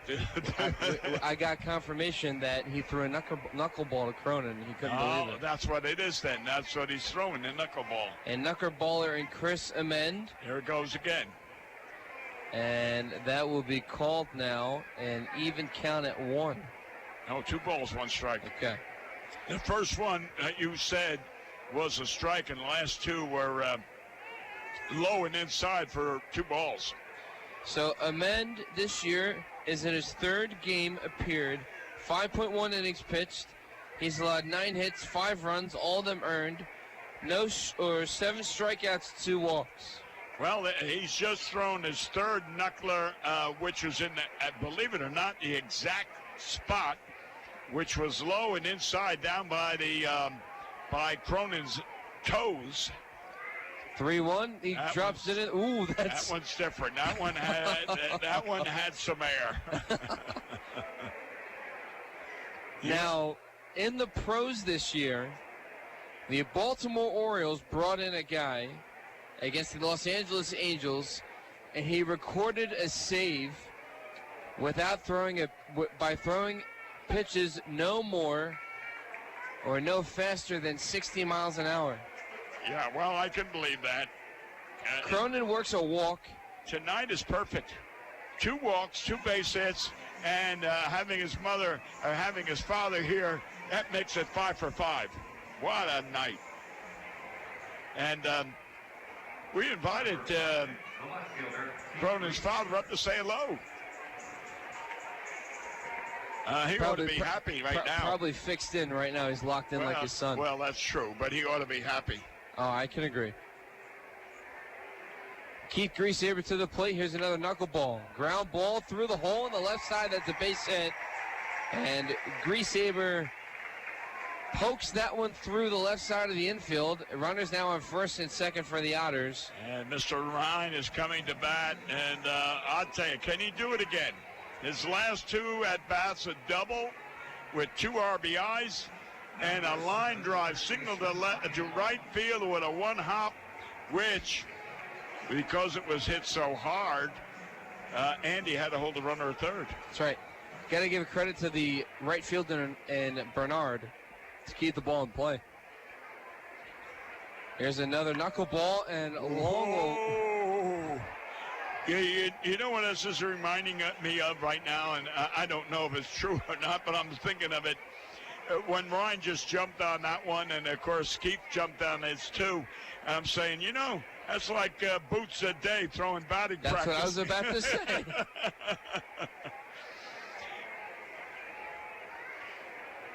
So maybe tomorrow, if they face this guy again, they should have Boots throw BP. Yeah. Well, we'll see what happens. I know it looks like Ryan is wound up. 1-1. There it goes. Fly ball to right field. Going back is Bernard. And that ball. That's out of the ballpark, but foul. Okay. I couldn't tell. I think I lost it towards the trees. The right fielder ran as far as he could to the foul fair pole, and it was beyond that. In other words, out of bounds. But over the fence. Right. 1-2 the count. Next pitch, another knuckleball. It's popped up. Shallow to left field. Playable for Pintor, and he makes the catch for out number 1. Seems like I could throw out there. Well, you could, yeah. I'll give you a contract. To lob it in there? Yeah, you know, I caught a couple knuckleballers in my day, and I always remember the one in Eau Claire, Wisconsin, Bill, and I can't remember his name. He came from Lake Placid, New York, and he was a knuckleballer, and I caught a knuckleball foul tip. I could always remember it. There was like 98 fans in the stands. We started the game in the rain. We were continuing playing, in a mist, not a heavy downpour. And I caught a foul tip, and I went down because I got hit elsewhere. And I went down, and I said, I'll be all right. And Rex Carr, the manager, said, "Where's the blood coming from?" I said, "Blood, where?" My peewee, the bone that was sticking through my peewee bone. Pinky? Yeah, the pinky. There's a big difference. Yeah, the knuckleball, the foul tip hit me, and the bone was visible through the pinky. Oh, wow. And now, just strike. There you go. He's going to keep on throwing it because it seems to be effective. Well, it's probably his only pitch. You got to have a fastball, no? No, those guys can get by. I mean, they just got to have control, that's all. Now there, do you notice how he... well, it's a 5-pitch walk. Right, but you notice on his delivery at that time, he kind of held up, and that's why the ball bounced like it did. He was not fluid in his delivery. So the bases are loaded with 1 out, a knuckleball pitcher and Chris Amen. Number 19, the first baseman, Dakota. Oh, wouldn't this be great if Dakota could unload one in the Bud Light patio with his mother and father here? Oh. The second Grand Slam it would be. Oh, wouldn't it be great? His first Grand Slam and the only Grand Slam was left center field over the car and over the Deaconess sign in left center. That occurred roughly 2.5 to 3 weeks ago. Yeah, but the first one was over the 400-foot sign. Yes. That's what I told his mother and father. I hope I was right. Yes. I didn't want to get caught in a lie. Now the Grand Slam was over 400 foot, but it was over where the blue Deaconess sign is in left center. Okay. 2-0 the count quickly to Phillips. Bases loaded, 1 out with Chris Amend, the knuckleball pitcher, on the mound for the Florence Freedom. Otters up 8-0 in the bottom of the 6th. Ooh, he didn't call that a strike. Guess not. Yeah. And there's no one warming up in the Florence Freedom pen. Well, with an 8-0 lead, and you're in the 6th inning, this coach might say, "I'm saving my bullpen." Here's the strike. Oh no! It's ball 4 and an RBI walk to Dakota Phillips. 9-0. Now here comes the manager, the coach, whatever. Cronin touches home. Over to third is Keith Griesaber. And to second is Elijah McNamee. We got a 9-0 ball game. All right, let's see if I can get you, Bill. Okay. Today, 1940, Yep. Ted Williams Yep. pitches the last 2 innings of a 12-1 loss to the Detroit Tigers. Ted Williams allows 3 hits and 1 run, but strikes out Rudy York, John Glenn of the Detroit Tigers. Williams allows 3 hits and 1 run and strikes out those guys. Never knew that. And Joe Glenn, who caught Babe Ruth's last pitching performance in 1903, was Ted Williams' catcher. So both Ted Williams and Babe Ruth had the same catcher at one point in their careers. Wow. Ted Williams pitched today. Yeah, that I didn't know. I didn't know Ted Williams, again, Came in for mop-up duty? Yeah, but I tell you what, he's a great one in Beantown. That's what they call it. Great person out there. He could, do it.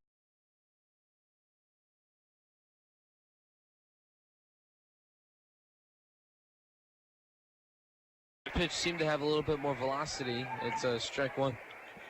Ted Williams, Joe DiMaggio, and Babe Ruth, they were making $80,000. And finally... Lane, big cut, no contact for strike 2. Yeah, but it was way out of his strike zone again, over his head. Anyway, because of they were the highest and most productive baseball players, they were elevated to 100,000, and that was the most. And, that was an honor to be. That was just a token.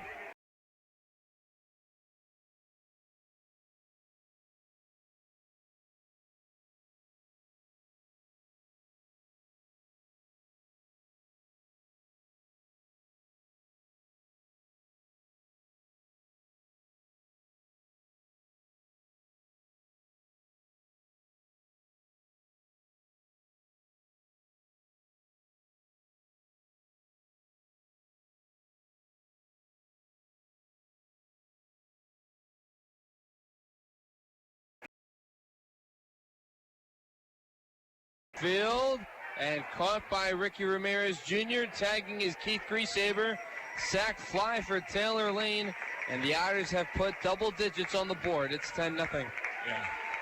Well, anyway, to finish the story, Ted Williams injured his elbow, his arm, couldn't play, and Boston recorded less attendance in left field all during his absence.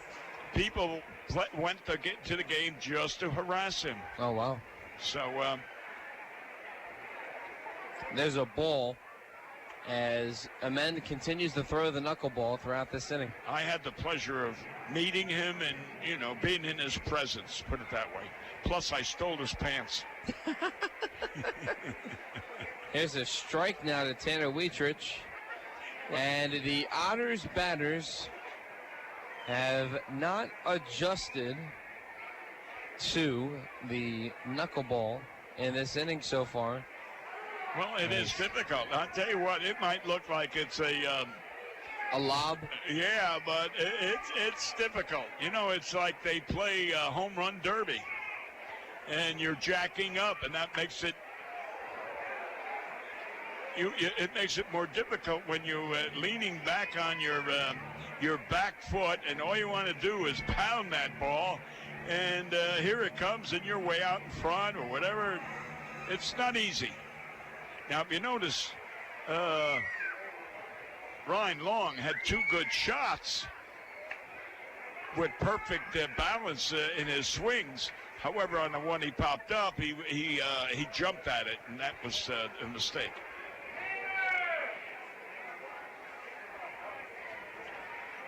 Two-two pitch.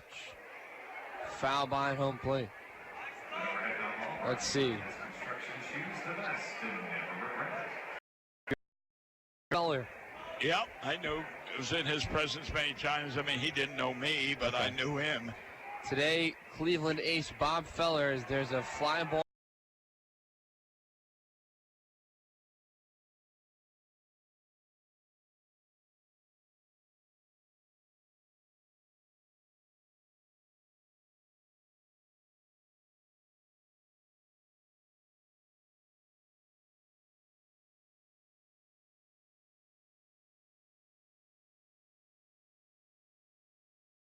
Ritzy's menu features hamburgers, grilled chicken sandwiches, old-fashioned peanut butter and jelly, and ice cream. With 3 Evansville locations: west at 4810 University Drive, on the north side at 4320 North 1st Avenue, and on the east side at 601 North Green River Road. GD Ritzy's is open from 10 a.m. to 10:30 p.m. Sunday through Thursday, and 10 a.m. to 11 p.m. on Friday and Saturday. GD Ritzy's, a proud supporter of the Evansville Otters. Heritage Federal Credit Union has 7 full-service branches in both Evansville and Newburgh, serving more than 38,000 members. Membership is open to anyone who lives, works, worships, or attends school in Vanderburgh or Warwick County. Heritage Federal Credit Union offers mortgage and consumer loans, checking and savings accounts, as well as online banking for members. Heritage Federal Credit Union can be reached toll-free by phone at 1-800-858-1693. It can also be found online at hfcu.info.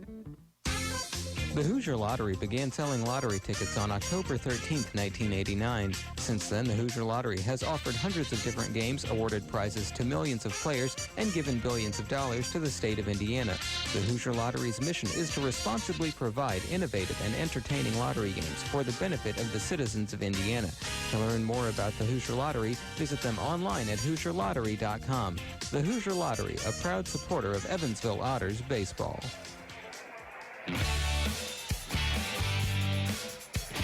Welcome back to Evansville Otters baseball. Dave Nguyen, Bill McCune on the call. We're in the top of the 7th with the Otters up 10-0. Austin nicely still on the mound. Well, the way he's going right now, and you know how I feel about pitchers. If the game pursues in the same manner, leave him go 9. He's done that before. Even if they score a couple of runs, let him go 9. This ball bounces behind Calabrese. I mean, that pumps up the pitcher, you know. I mean, they accomplished something. He's got 2 9-inning complete games so far this year, both of them shutouts. Really? Yes. Wow. Now, his wife is with him. Stays, his wife is living here with him, right? Yes and no. She comes in to visit. She's she's a part-time delivery nurse. She's a part-time baby delivery nurse. And when she's here in Evansville, and so she also listens to us from time to time. Yeah. Well, no, I mean, I didn't know whether she was here. Yeah. 1-1. Side corner for strike 2. I think the last time I knew about her, she was hanging out with Ryan Long's girlfriend when Ryan Long's girlfriend was visiting. Yes. Yeah. Mackenzie. Yeah. 1-2 the count. And a lefty-lefty matchup. Nicely pitching well on the mound for the Otters. And here's a swing and a miss. Apparently, breaking news from Adam Schefter of ESPN. Andrew Luck informed the Colts he is retiring from the NFL. My God, what are they going to do? I don't know. I mean, he replaced Peyton Manning. Peyton, yeah, and did well. Oh, boy. I know there are a lot of Colts fans in Evansville. You know, I can remember a couple years back. 1-2, and that's inside for ball 2. At one year, they were really having a disastrous year. Yeah, the 1-15 year. Right. My son called me and he said, "Dad, you want to go to the Colt game?" I said, "Why?" He said, "Oh, you can get you the tickets for $15." I said, "Yeah, I'll go." $15. Yeah, they were giving tickets away. I mean, at that time. So now they may be in the running as Alabama quarterback, the Polynesian, Tua Tagovailoa, might be the projected #1 pick in the upcoming NFL draft. The best quarterback prospect right now in college football, as today opened up the college football season. We're informed, as Joey back in the studio is a big Miami Hurricanes fan. The Hurricanes are playing the Florida Gators right now. But the best quarterback in college football right now as far as NFL prospects is the quarterback for Clemson and Trevor Lawrence right now. He's 6'6", sophomore quarterback, won't be in the NFL draft until the following season. Why? So not this year, but next year. Because the rule in college football is you need to play at least 3 years before you go to the NFL draft.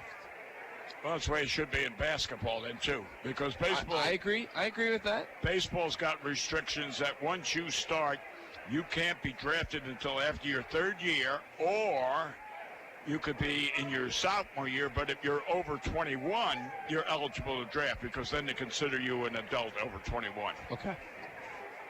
2-2 the count. The next pitch. Swing and a miss, and another strikeout for Austin Nicely. There's one away. Yeah, this stuff of going in the NBA, playing 1-year college, and like down there in Kentucky, and the one and done. Yeah, I mean, you know. Yeah, then why go to school? Yeah, I mean that's all you're going for is to play. And you know, I went to when I went to Seton Hall University. Nick Menza, one of my teachers, was into the class, and he said to one of our big basketball heroes.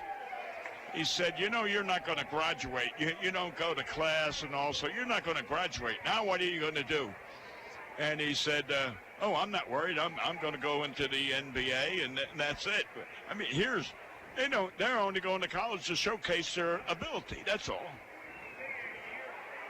So some poor guy that is paying $20,000, $30,000 to go and is asking coach, hey, coach, give me a chance to show you that I could play. Said, oh, no, son, there's no room for you. Yeah. Abusing the system. 1-1 pitch. Swing and a miss. Nicely goes down and away on a breaking ball. Moving the count to 1-2. You know, there's all kinds of people. All they look for is like me. In baseball, my job is to look at mistakes and the faults of others. In 1-2 pitch. And that's foul. Scorching foul from the crowd. Right. And the count is at 1-2. In business, they're always looking for the edge of how they can cheat and, you know, get away with things. And yeah. So, for those Colts fans out there, I guess I can feel for you. Here's the 1-2 pitch from Nicely. Ground ball over to Cronin. On a couple of hops, throws to Phillips. They're 2 away. That guy got down that line quick. Bernard is now over 3. Yeah. Andrew Luck was supposed to be the next Peyton Manning, and he was the prototypical pro quarterback that was too advanced for college that everyone wanted. Unfortunately for Luck, he's battled injuries in his career. Oh, yeah. Wasn't he out a whole year with an injury? Yeah. Yep. Well, maybe Peyton's brother might come over from New York. I understand. Eli's done. That's what I'm saying. Yeah. He's fighting for his job over there in New York. They drafted the quarterback from Duke and Daniel Jones to replace Eli Manning. Yeah. 1-0 to Taylor Bryant. That drops in there for strike 1. I told you I drafted his father. Yes. Archie with the Kansas City Royals. He could have probably been an outstanding quarterback. 1-1 the count. 10-0 Otters. Top 7. From the belt, Nicely fires. He goes off speed right there on the curveball. And the count moves to 2-1. Well, Notre Dame, I know Mr. Bussing probably's got the private jet going to fly there to South Bend to see them.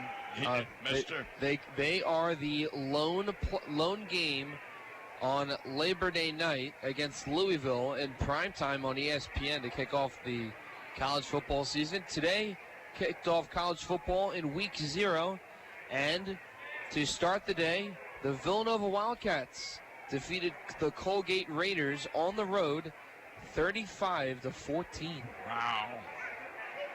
Villanova scores the first touchdown in the college football season this year. This year marks 150 years of college football. Well, I'm going to say, but not 150 years for Villanova, because didn't they drop football a few years back? Maybe 20 years ago, they dropped football. Maybe. Yeah. They're a basketball school. Oh, you betcha. Ground ball over the pitcher's mound, and it's another hit, this time for Taylor Bryant. Bryant is now 1 for 2, reaching on an error, and now a single here in the 7th. Yeah.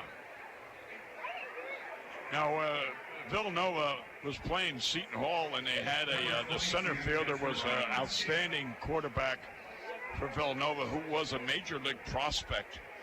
And he could run, he could throw, he had everything going. And they were playing Seton Hall Sunday afternoon in Seton Hall.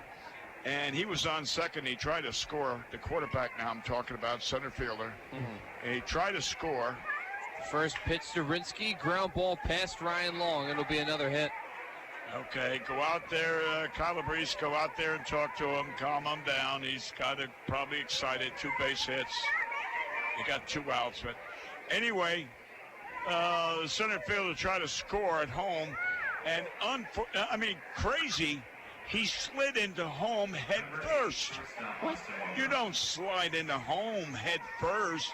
And the catcher came down and put his knee in his shoulder, and that was the end of his baseball career. He went from a major league prospect to nothing. He couldn't throw after that. His whole career was shot. First pitch to Wolbrock is in there for strike. As well as there was an outstanding high school kid in New Jersey, Montclair. And Clary Anderson was the football coach, the baseball coach, the athletic director, and a full-time scout. 0-1 outside for ball 1. A full-time scout for Houston because the Houston Colts or Astro owner was one of his students at one time. Oh. So he rewarded Clary with a full-time scouting job. 1-1. That's a called strike 2 on the outer third of the zone. 1-2 the count in a lefty-lefty matchup between Austin Wolbrock and Austin Nicely. Yeah. And anyway, the quarterback was the quarterback for the football team and the center fielder at the same time. And that will be a ball inside, evening the count at 2. And the kid said, you know, my future is in baseball, not in football. So I'm not going to play my senior year for Montclair High School.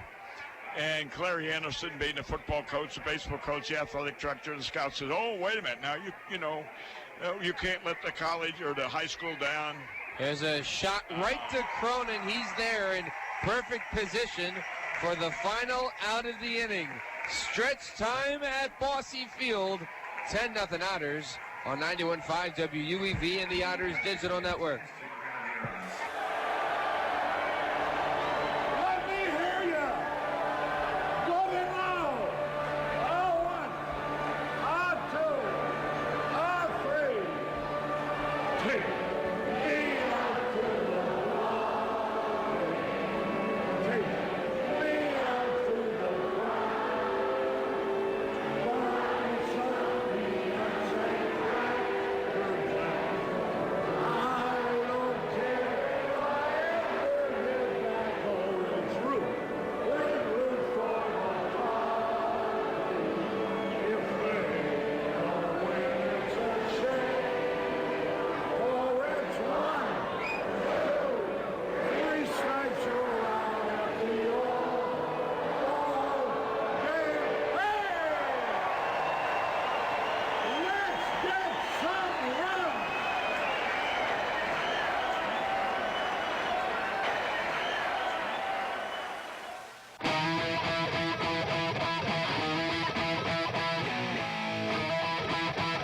International Brotherhood of Electrical Workers, Local Chapter 16, would like to take time to say, Go Otters! The IBEW Local 16's jurisdiction includes 13 counties in southwestern Indiana, as well as Wabash County in Illinois. Its members are divided into several categories of electrical work, including inside construction, maintenance electric, residential wiring, and sign classifications. More information on IBEW Local 16 can be found online at IBEW16.net.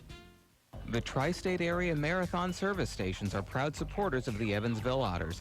Marathon has over 5,100 Marathon-branded stations nationwide, and a full list of area Marathon stations and a list of daily gas prices are available online at mymarathonstation.com.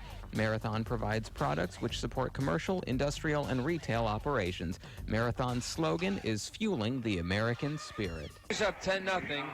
But the news story of the day has rocked almost the entire state of Indiana, that Andrew Luck is announcing his retirement from the Colts and the NFL. There will be a press conference tomorrow in Indianapolis, and according to ESPN's Adam Schefter, Luck is mentally worn out. Yeah, I can believe it. Now look, Hunter Collins up at the plate. Look at the third baseman. And this guy's pitching lob ball. Put the perfect bunt down at third base and get yourself a base hit. That wouldn't be a bad idea. Oh, look at it. I mean, where he's playing, and you know, you've got all the advantages right now. Put a bunt down third with his speed. And in fact, he got robbed of a base hit the last time, if you recall. There's a strike one to Hunter Cullen. As tonight is Star Wars night, it seems that a lot of kids and even parents dressed up for the evening, as fans of all ages are out to the ball game tonight. 2-0. Knuckleball drops in there for strike one. Yeah. Oh. Yep. Again, I'm going to repeat. Hunter, if you could hear me, put one down third base. A bunt. Oh, he's Brian is not guarding the line at all. Here's a fly ball shallow to right field, and Bernard is there for out number one. Yeah. Did you see Hunter? He jacked that up. It was he wanted to unload on that one. Right, and you're defeating yourself. When a guy lobs the ball in, you're defeating yourself. Anyway, whatever. You know, just finishing that quick story, that Montclair kid.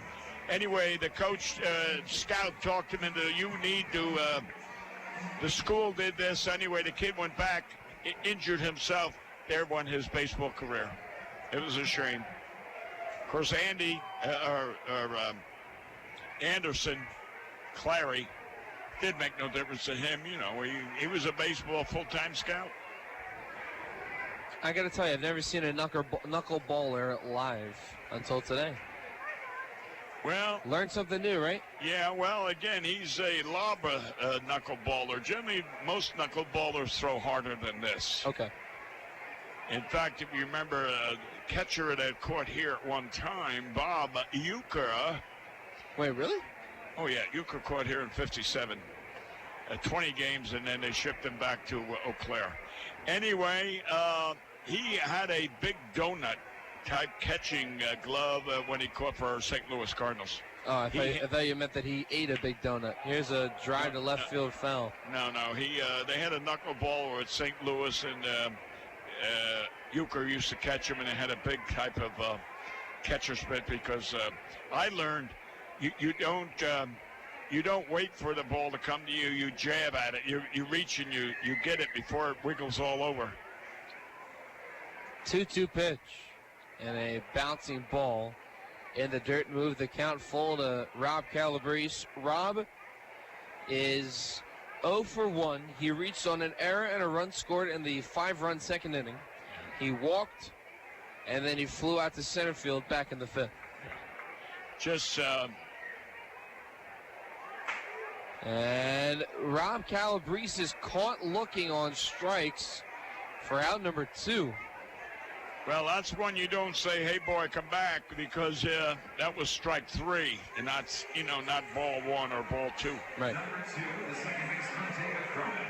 I tell you, we're not taking advantage of the situation with the third baseman playing short, and playing in left field, you've got, I mean, even a 90-year-old man could lay a bunt down and beat it out. First pitch, and that's a strike dropping into Cronin. 0-1 the count. And the only batter to have a hit off the knuckleballer is Keith Griesaber. He's on deck. But there are 2 outs. We'll see if we get to Keith. Next pitch to David Cronin is down and in the dirt for ball 1. Psychologically, he's beating the Otters. He's beating the Otters, yeah, at the bat. Talk about the mental and physical part of the game. It's a lot more mental than physical. Right. There's strike 2. I think the Otters may have come to the point where if outs are recorded, we may have to tip our cap to the pitcher, Amend on the mound. Yeah. See, strike 3. High pitch out of the strike zone. He jumped at it. Be careful, Dave. Your father's here. We head to the 8th. 10-0 Otters the score on 91.5 WUEV and the Otters Digital Network. WUEV listeners, you can catch Evansville Otters baseball this week, Tuesday through Sunday on 91.5 FM WUEV. And remember, the Otters pregame warm-up begins 15 minutes prior to first pitch. You can listen on 91.5 FM, WUEV.org, EvansvilleOtters.com, and through TuneIn Radio. It's Evansville Otters baseball on WUEV. The local Pepsi bottling group features Pepsi Company products for distribution to retailers and vendors in the tri-state and would like to wish the Evansville Otters the best of luck in today's contest. The Pepsi bottling group has locations at 2605 West Marion Street in Marion, Illinois, 3081 Contronics Drive in Owensboro, Kentucky, and 11733 West Industrial Park Drive in Elberfeld, Indiana. Information on Pepsi products can be found online at PepsiCo.com. Pepsi, a proud supporter of the Evansville Otters. The Evansville Otters would like to thank Signorama Evansville for their support this season. Signorama Evansville is a multi-application supplier of custom-made signs, banners, and decals in the tri-state. Located at 1300 North Royal Avenue in Evansville, Signorama is open 8 a.m. to 5 p.m. Monday through Friday. They can be reached by phone at 812-477-7763 and can be found online at signorama.com/in-Evansville. Signorama Evansville, a proud supporter of Evansville Otters baseball.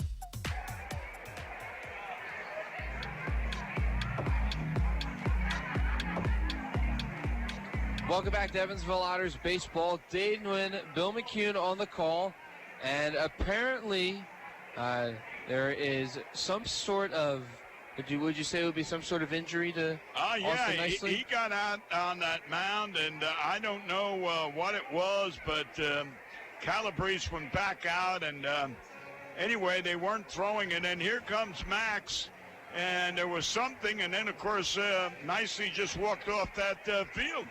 So it's got to be a medical problem, whether he hurt his arm on the last out or what, I don't know. But anyway, we're getting a new pitcher, and he has the right to warm up, whether it takes him 5 minutes or 5 hours. Because anytime there's an injury to a pitcher and you have to call on someone to replace him, and he didn't have sufficient time to warm up, he's allowed to warm up as long as he wants. So it looks like Trace Norcus will be in the ball game for the Otters. Austin Nicely's day is done. I got to tell you, Austin pitched very well today. Oh, yeah. 7 innings pitched, 7 shutout innings, only allowed 4 hits, no walks, 5 strikeouts. Yeah, it was super, and 2 of those base hits occurred in the last inning. Right. So up until then, he had a 2-hitter. One was that blooper over second base earlier, and then there was the base hit that went through third and short, and they were the only 2 hits. And then last inning, of course, we had he was hit pretty hard. Let's be honest. The 2 base hits that were registered were hit hard. And I was going to make a comment, Dave, when we started this inning to say, I don't think Mr. Nicely is going to finish the game the way he was hit. I would say let him pitch until he walks one or the next base hit, and then someone should replace him. But I didn't get a chance. They replaced him before he pitched. Yep, so on the mound will be Trace Norcus. He appeared on Sunday against the Gateway Grizzlies. He allowed a couple of walks and the bases were loaded with one out before Cam Opp came in to record a save on last Sunday against the Gateway Grizzlies. So coming into this game, as there are 8 games left in the season, the Florence Freedom and the Evansville Otters. The Otters were up a half a game against the Freedom and the River City Rascals heading into today, as the race for the Frontier League West Division title is going to go down to the wire, most likely probably to the last game of the season, as the Otters have a half game lead against both Florence and the Rascals. Good analysis. Now, let me just educate you insofar as what you just said. In 1957, the Evansville Braves was in the 3I League, and the championship went down to the final. We were playing, Illinois, Peoria. We were playing Peoria, and it was a 3-game. And whoever won 2 of those 3 would win the league. We won the first. We won the second. We automatically clinched it. The 3rd game we didn't care who pitched, who played what, whatever it may be. But it went down to that last 3 games of the series. Who would be the champion? We were, by the way, the Braves. We won the 3I League in 56 and 57.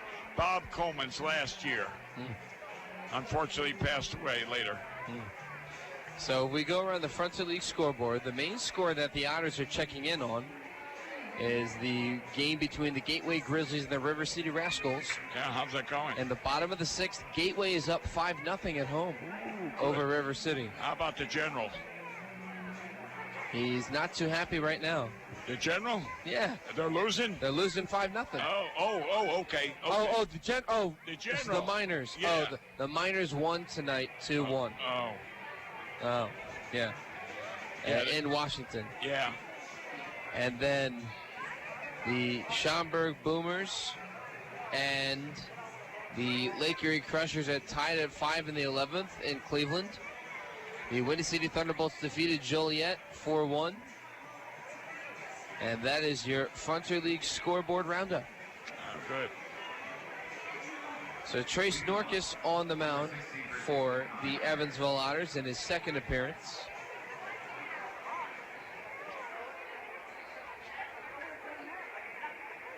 Trace from Hillsborough Beach, Florida, has a third of an inning pitched and 1 appearance. He'll be facing Connor Crane, who has hit the ball well against the Otters this year so far. He got that big hit last night. Was it a double or triple? The 2 RBI triple in the 11th. Yeah. And then he took his hat off when he got to second base or whatever.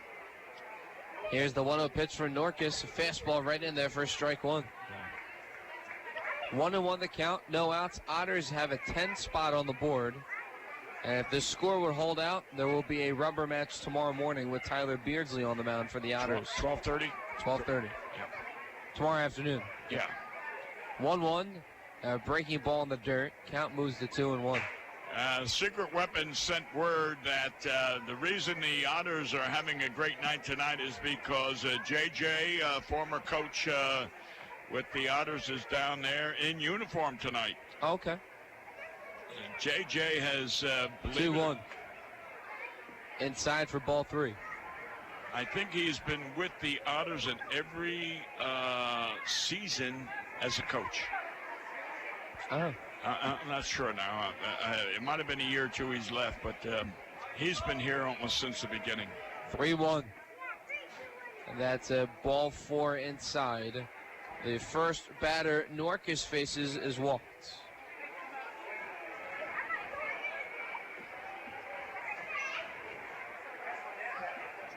7, left fielder Luis Pintor. Now, we have anyone else warming up? No.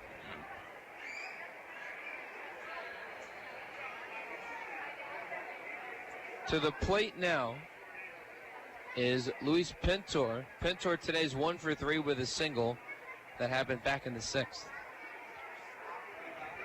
Runner on first. We're here in the top of the 8th. 10-0 Otters. Norcas' first pitch drops in there for strike 1 to Pintor.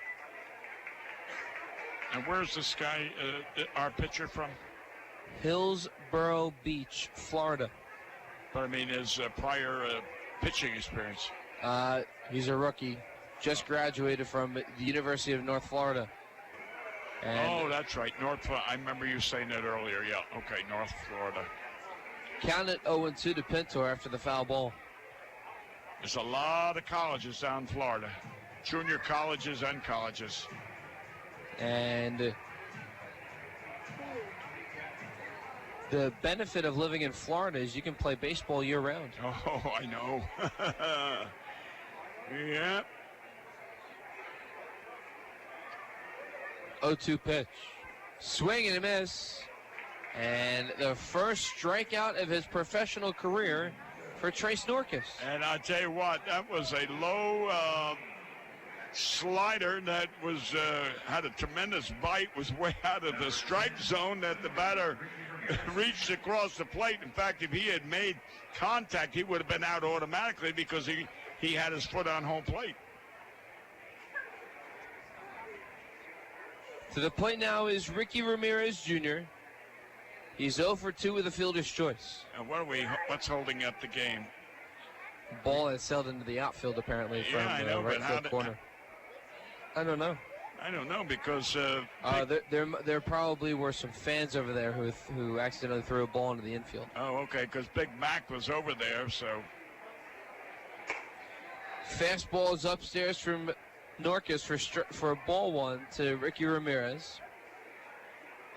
And I got to tell you, the Otters, you said it back earlier in the game. They had quality at-bats. They strung together quality at-bats, single, or walk, single, walk, single, scores a run, another single. They played small ball well tonight. Not a lot of balls hit deep to the outfield. All right, there's only 3 extra base hits. They were doubles by Long and Dan, Tanner and Mr. Mack. Right. So they were the only extra base hits, and Ryan Longs was down the left field line, and Tanner's was to right center, and Big Mac. 3 RBIs tonight. Yeah. I remember saying at that time what a great addition he was, and you said, well, he was acquired by this pitch that goes by Rob Calabrese, and advancing over to second on a wild pitch is Connor Crane. So the thing with McNamee, he was noted as a Major League Baseball prospect, and he was projected to be a top 10 round pick, and due to some unfortunate things that were happening throughout the draft process for him, did not get drafted. All of his teammates did at Mississippi State, I should say. All of his teammates at Mississippi State that were projected MLB draft picks were drafted, and this ball will be blooping foul down the left field line. Well, can I say something without insulting? One of the biggest mistakes, you said it, and you're only going from what you hear and heard. Right. He was projected as a top 10. Who does this projecting? I don't know. You got part-time scouts, and you have associate scouts who go and they tell people, oh, you're going to be in the first round of the draft, you're going to be in the second. They have no knowledge of what is going on. Everything is controlled in the front office of the organization, the Kansas City Royals, the Cincinnati Reds, St. Louis Cardinals, whatever it may be. They're in the war room deciding could be your scouting director, your farm director, your general manager. Here's a pop-up, shallow, left field. And making the catch is Keith Reesaver for out number 2. Yeah.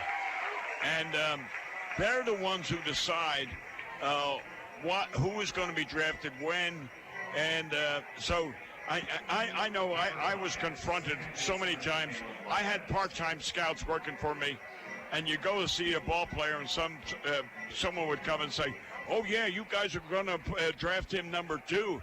Where the heck did you get that? Well, our part-time scout said he doesn't know what ball players you have in California, what in Florida, what in Indiana. He only knows a certain area. He should keep his mouth shut. Anyway.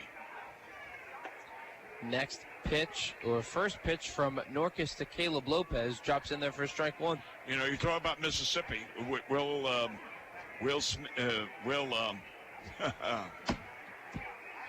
Mississippi now, we're talking. First baseman.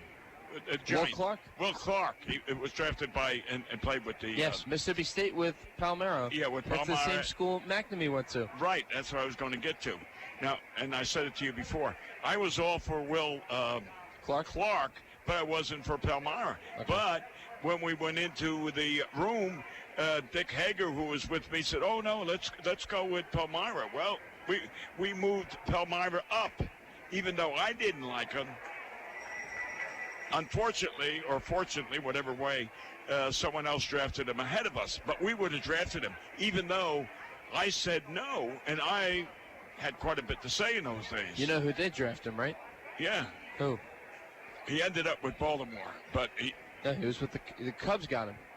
Yeah, originally. Yes. And he was a home run hitter from day one. Yep. But he ended up, his biggest career was with Baltimore. Yes. And unfortunately, he had a problem and put him out of baseball. Right. He had a good career with the Texas Rangers too. Man, but Baltimore was where I think he made his name as an outstanding major league home run hitter. Yes. Will Clark went on to have a great year with Cincinnati and few on. See, I couldn't remember. I kept saying Will Smith, and I knew it wasn't Will Smith. Will Clark. Yeah, Will Clark. Yeah, they're known as Thunder and Lightning. Yeah. Wait, so in other words, you saw those games live? I'm sorry? You were at Mississippi State watching Thunder and Lightning live? Yeah, I flew in there. Were they as good as advertised? Oh, yes. I remember flying in from Florida. I think it was down in, I don't know, was it Miami or Fort Lauderdale? And it flew in. Hager and I flew in. I rented the car. I always had to rent the cars. I can only imagine being there live to watch Palmero and Clark and the metal ping of the bat in Mississippi State when they were playing. Did you see them play in Omaha as well in the College World Series? No, I didn't. No, Okay. Believe it or not, I've scouted all over the country and Puerto Rico and Venezuela and things, and I never attended an Omaha game. Really? Never. No, I never was assigned that. And there's a full count to Lopez. He fouls another pitch off. Generally, Omaha, that's during the draft time. So a lot of times, we're in a draft, they're still playing that. That's right.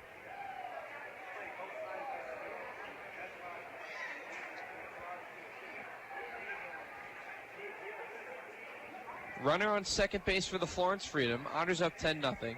Top of the 8th. Austin Nicely's day is done. The 3-2 pitch.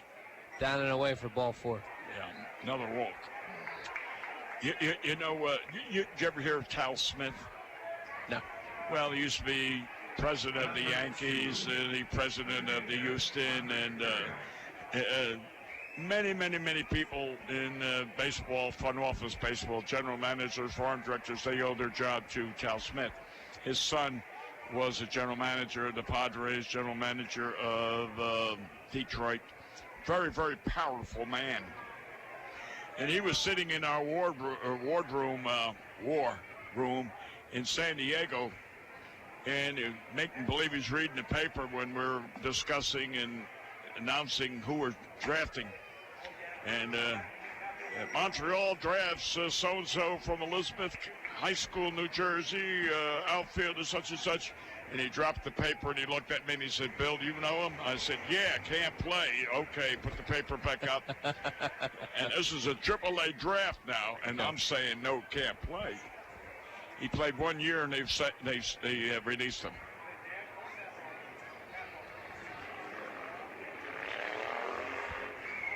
Oh, 0-1 is in the dirt for ball one. A beautiful night of baseball. Some of the crowd has left, but we had a really good crowd tonight. A Star Wars night, sponsored by the Arc of Evansville. I'm waiting to see what the results of the attendance is. I said 47. You did. Right.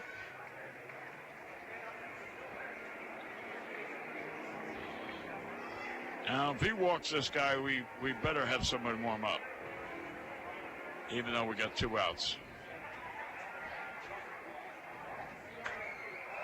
There's a swing, and that will be strike number 2 on the swing and miss. You know, if I may just go back 1 point. Sure. I was in New York. Okay. I think it was in Syracuse. I stand to be corrected. There was a scout. I don't remember who it was. It was a scout who told somebody that they were going to draft that kid 2nd round, 3rd round, something like that. Big, a big draft. Right. He wasn't drafted at all. The family sued the scout and the organization. Oh, wow. Ground ball, foul down the first base line. I don't remember how it worked out, but I thought the parent, they were justified because you don't tell kids where they're going to be drafted. Oh, the fact on Bob Feller I meant to tell you. Yes. Bob Feller returns from the Navy. Yeah, that's right, World War II. Yep, 1945. Right. He attracts a crowd of 46,477 who watch him strike out 12 batters and yield only 4 hits in a 4-2 win over Detroit's Hal Newhouser. Yeah. And it looks like that was a hit batsman. It was, and like I said, I'd have somebody warm up right now. This guy will not go in the 9th inning. Yes, Bob Feller, one of the greatest pitchers of all time. He will get 9 starts during the remainder of the year, including a 1-hitter and a pair of 4-hitters. Yeah. Bob Feller came back from the Navy, World War II. The big one. He was a farm boy. Oh, yeah? Yeah, and number 11, right fielder, Isaac. In 1948, they won the World Championship, and one of my good friends from my hometown, Allie Clark, was the right fielder. And later on, Bob Feller was going and contacting all those 1948 guys and buying all their uniforms. In other words, they were collectors, and he was selling that stuff on the side. But Bob Feller was quite a pitcher. Isaac Bernard to the plate, 2 outs, bases loaded for the Florence Freedom. The first pitch from Norcus is a fastball down and away for ball 1. And we don't have nobody warming up yet. You know, you heard me say so many times, and I repeat myself, that doesn't mean you have to use the pitcher. Right. Just have someone ready. That's right. 1-0 the count. Here's the next pitch from Norcus. He's upstairs for ball 2. I see Max getting nervous right now. He's folding his hands. I think he's calling down the bullpen to warm someone up, whatever. I believe so. Fastball down and in for strike 1. They use walkie-talkies, don't they? Yes.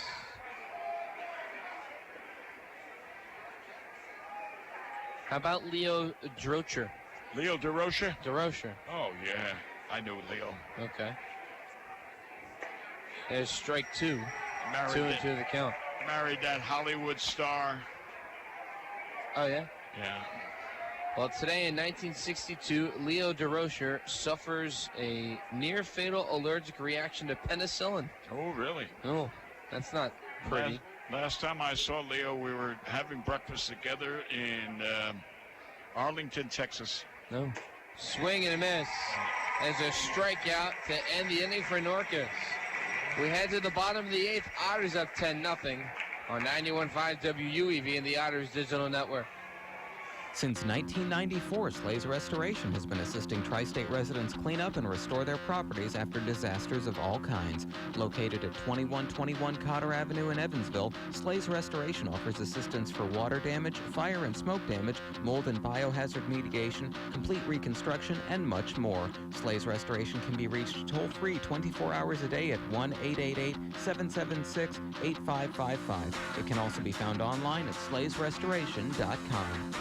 SRG Global, a Guardian company, would like to wish the Evansville Otters the best of luck in today's contest. Founded in 1932, SRG Global is one of the world's largest manufacturers of chrome-plated plastic parts for the automotive, commercial truck, and household appliance industry. Located locally at 601 North Congress Avenue in Evansville, SRG Global can be found online at srgglobal.com. They can also be reached in Evansville by phone at 812-477-6151. The Tin Fish Restaurant is located at 707 State Street in Newburgh, Indiana. Independently owned and operated, the Tin Fish menu featured salads and sandwiches, as well as seafood platters and combos, and seafood burritos, tacos, and burgers. The Tin Fish Restaurant is open 7 days a week from 11 a.m. to 8 p.m. They can be reached by phone at 812-490-7000. Visit them online at tinfishnewburgh.com. The Tin Fish Restaurant, a proud supporter of Evansville Otters baseball.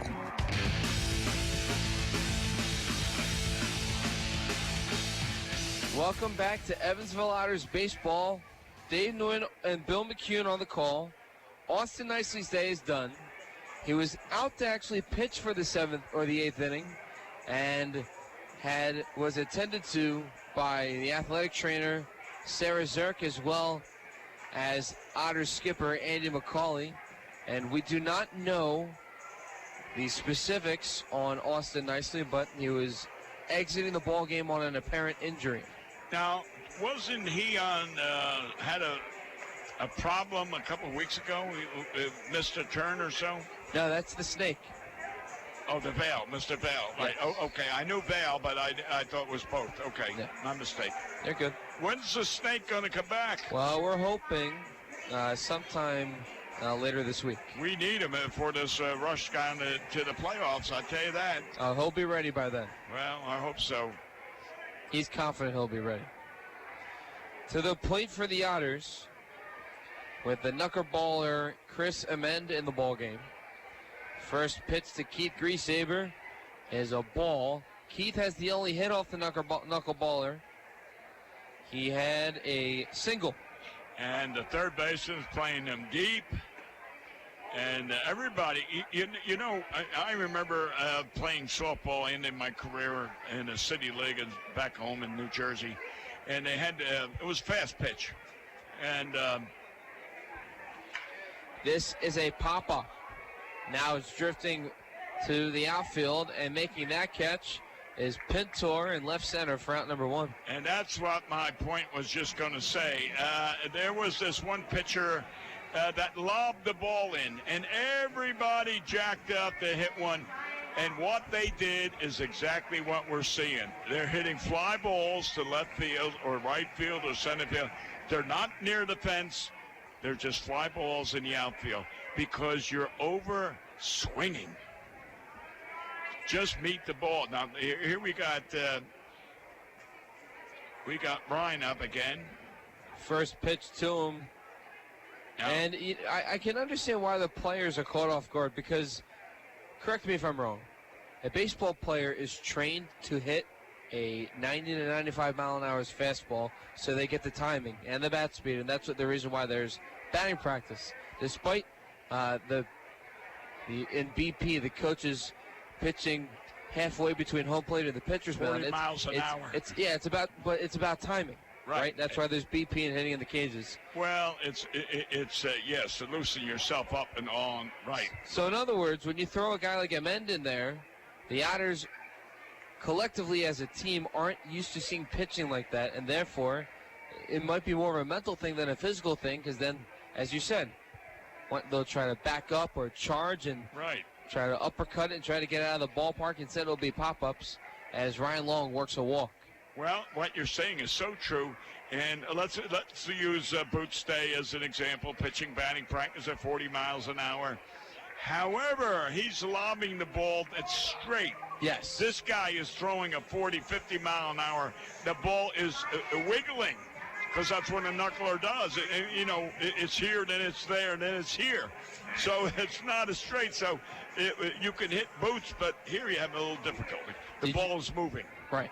Did you read about the Atlantic League? They have the automatic computerized umpires? Yes. And apparently, they're debating on... Major League. Yeah. Yeah. Not only that, but I think they might be debating on moving the pitcher's mound back. And there's a soft ground ball to low bracket short, to second for one, to first. And he's safe in Elijah McNamee, so a fielder's choice for Big Mac. Long is retired at second base on the 6-4 putout. Why are they moving it back? I didn't read that. I heard about it, and I don't know. To me, it makes no sense. Baseball was invented. 9 men, 3 strikes, 4 balls, 9 innings. Why someone has to change? It brings me back when I was a newly physical education teacher back in Jersey. We opened up a new school. Right. There were 3 of us phys ed men, 3 phys ed women. And these women, phys ed women, I'll tell you what, they come up with more programs, more confusion, and why not leave things alone? Pop-up, or a fly ball, center field.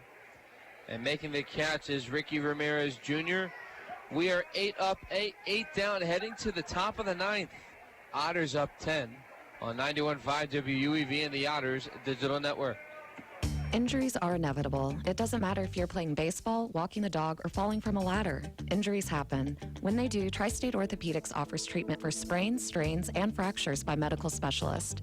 Tri-State Orthopedics is located at 225 Cross Lake Drive in Evansville, just north of the Lloyd and I-164. Tri-State Orthopedics can be reached by phone at 812-477-1558. Its urgent care line is 812-474-OUCH. Tri-State Orthopedics, a proud supporter of Evansville Otters baseball. The Pizza Brick Road always goes to Tyroni's. I'm in the mood for pizza and I'm ready to go. The Pizza Brick Road goes to Tyroni's. So follow me down the Pizza Brick Road. Road down to Tyroni's. The Pizza Brick Road. The Pizza Brick Road always goes to Tyroni's. No matter how large or small your digging project may be, no matter how urban or rural, you must always call 811 before any digging project. 811 is our national one-call number, alerting your local utility companies to come out and mark any lines they have near your dig site. So before you do this or this, make sure you do this. For digging projects big or small, make the call to 811. Brought to you by Indiana 811.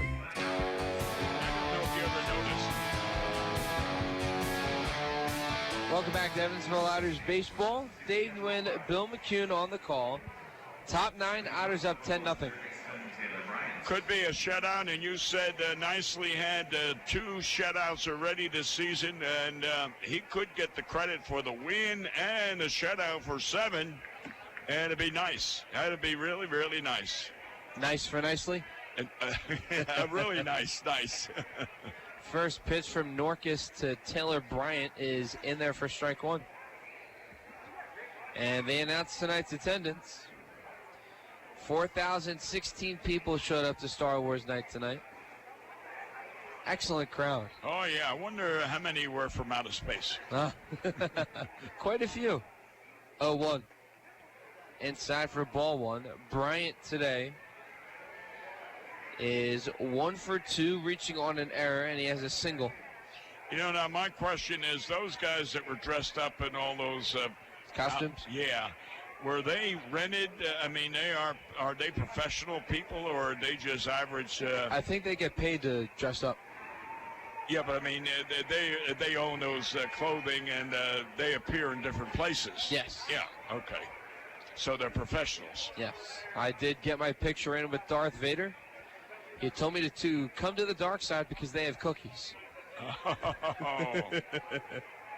Can't turn down cookies, generally speaking.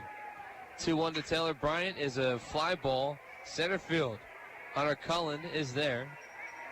And will make the catch for out number 1.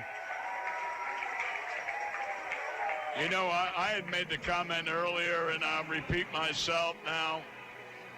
Hunter Cullen out there is probably one of the best defensive center fielders in this entire Frontier League. And if he was here last night, we might have been won that game, because I think he would have had it in his back pocket. He can control from right field to left field lines. He's got tremendous range. He's got a good jump on the ball. He's just an asset to the Otters. Here comes Ryan Rinsky. And his first pitch is strike 1 from Norcas. Mr. Rinsky's had a bad night tonight, striking out. Last night, make the big error. Tonight, striking out. Yep. 0-1. Foul behind home plate. I think I'll call my son-in-law and tell him I saw one of his being a former graduate of Ramapo, I'll say I saw one of your college baseball players, and I tell you what, we'll just leave it there. Okay. 0-2 the count, and the Otters put up 5 runs in the second. Here's a shot to left field. It's going to go foul. Count quickly at 0-2. Otters put up 5 runs, sending 9 men to the plate in the second, and then 2 more RBIs from Elijah McNamee. Elijah McNamee, and then the RBI single from Phillips. Made it 8. The Otters tacked on 2 more runs in the 6th. And that is how we are at a 10-0, what would hope to be a 10-0 victory for the Otters today. Well, what I'm excited about, it's nice for the Otters to win. I'm rooting for that. But what I'm excited about tonight, in all honesty, is the humanitarian aspect. And that is Dakota Phillips' father and mother are here. He got that base hit last night. He got the base hit tonight and got an RBI. Right. And then we got David Cronin's father here, and he's got 2 walks and 2 base hits. And 3 runs scored. Yeah, and I mean, this is what makes it nice. Yeah. That when their parents show up and the kids have a good day, and I could say kids because, you know, I'm a great-grandfather, so therefore I can say kids. But it's so nice when the parents come and their children, their players, do so well. So that is what makes me happy tonight. So back to your granddaughter, Amanda. Yes. Right? So the night shift nurse, right? Right. 1-2 is upstairs for ball 2. I have a few friends of mine who started out that way. They were the night shift nurse, 12 hours. So she only works 3 days a week. From what I know, unless you know something that I don't. No, I don't know how many days she works. I know she was an outstanding lacrosse player for 4 years, right? And made all regional. And she and a bunch of them just went down to North Carolina. They rented some kind of an apartment or something down in Wilmington off the coast, and they for a weekend. Yeah, and that's nice. So they all went down there, and well, she should be back now, but that was last weekend they were. Yeah, she in case she makes over $80,000 a year being a nurse. She's got a brand new car. And she's coming out to visit me again in October. Oh, good for you. Yeah. Good for her. That's awesome. Well, she likes science, and I didn't, to say the least. Well, she was on the dean's list all 4 years. I couldn't hack the nursing thing. Just the word pharmacology makes my face cringe. Well. 1-1. And it's outside for ball 2. I couldn't pronounce some of those names either, you know, and taking kinesiology, anatomy and physiology. Too many big words to be a nurse. Even to be a phys ed teacher, you had to know that stuff. Oh, yeah? Yeah. 2-1 is foul behind home plate. 2-2 the count, 2 outs to Austin Wobrock. He was 1 for 5 heading into today's game. He's 0 for 2 with a hit by pitch. Florence down to their last strike. 2-2 the count. Here's the next pitch from Trace Norcus. Fires. And this will be in the center field. Cullen can't get there, and that'll be a base hit. Well, he would have got there if it was in the air, but a line drive, you don't have much of a chance. Even Willie Mays couldn't have gotten that one, but it ended up being a double. But anyway, we had a teacher, Bocher, in college, and we used to have to go and get the weights, those weights that were in the wall, and you had to pull it, and he'd say, "What muscles are you using now? Which one's it attached to? What's it that?" Oh my God! How do I know what muscle it's attached to? You had to know your muscles, and the phalanges and the metatarsals. Yeah. Phalanges are your fingers, I believe. That's what they are. 0-1 the count to Crane, runner on second base. And Wobrock, who hit a double. 0-1. We got to keep this guy from scoring because we want the shutout. That would be nice. Yeah. He got the big double, a triple last night, and he leads. He's one of the leading strikeouters in the league with close to 100. It'd be nice if he strikes out now. 1-1. Ground ball past Dakota Phillips. Scoring is Austin Wobrock, and the shutout will not happen today. An RBI single for Connor Crane, his third RBI in the series. It is now 10-1. Well, I guess I spoke too soon. But back to top of the order, number 7, left fielder Luis Pintor. Pintor back to the plate. He is 1 for 4 with a single. Well, we've used Wright almost every day, and then we used a little Soldier Boy last night. He's been used quite frequently. And we had Opp in there. We had Bayer and Gizzy and Almonte. I mean, between Bayer, Cuff, and Wright, I mean, there's your bullpen right there. Those three guys are doing a supreme job, and we may have Vail in there as the bridge to right too. If you have the starters, Beardsley, Welch, Quintana, nicely. Beardsley or Vail could be either a starter or a bullpen arm. Well, how about the other new guy, Sittinger? And Sittinger as well, yes. Yeah. So, someone has to go to the bullpen. I tell you what, we do need help in the bullpen. In my opinion, outside of the ones I said, the general or the current, the Soldier Boy and Wright, and if that slider's biting, might sit well in the bullpen for the Otters with Val back in the pen. Well, I mean, going down the line, going down the wire here, we do need someone exceptional coming out of that bullpen anywhere from the 5th inning on. There's a fly ball to Ryan Long in foul territory. He'll squeeze the glove, and the Otters win Game 2 of the 3-game set between the Florence Freedom.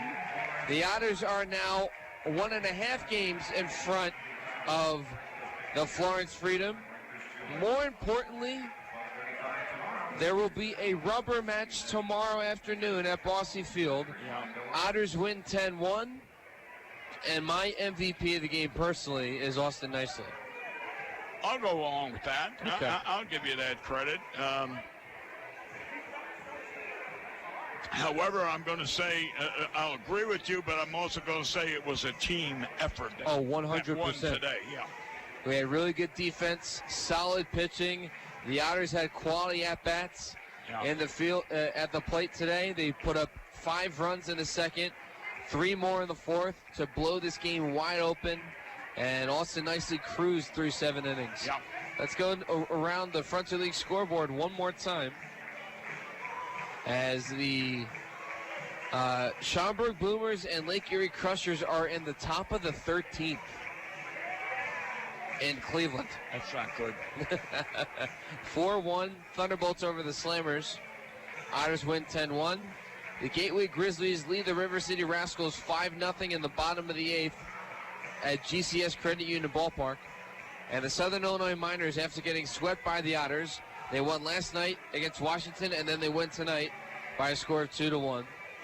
If we were to look at the standings, let me show that momentarily. The Otters currently have a game lead against the River City Rascals and a 1.5 game lead over the Florence Freedom atop the Frontier League West Division. Now, Bill, the magic number is down to 4. Down to 4 with 8 games to go, right? 7. Or 7. 7 games. I'm sorry, you're right. It was 9 games. Last night was 8. Now it's 7. Right, okay. Now, the Otters will be playing the Florence Freedom tomorrow in their 4th consecutive rubber match. Right. And the Otters in the season series are up 3-0. If we look at the game by game, the Otters will now have a 7-4 record against Florence. Right, who's pitching tomorrow night? Tomorrow will be Tyler Beardsley. Oh, good. And I hope his grandmother don't call. Grandma, please. Well, Bill McCune, anything else? I think I've said enough. No, I think it was an outstanding night tonight, and let's hope that tomorrow is being as fruitful as tonight. Maybe we don't score as many runs, and I don't care if we score 1 or 2 or 5 or 6, as long as we score more than what they do. Absolutely. So if we get 1 run and hold them to nothing, I'll be satisfied. All right. Well, for Bill McCune and our radio engineer Joey, who did an excellent job tonight, I'm Dave Nguyen. Everyone, enjoy the rest of your evening. Enjoy the rest of the college football that's out there. And remember, go Otters!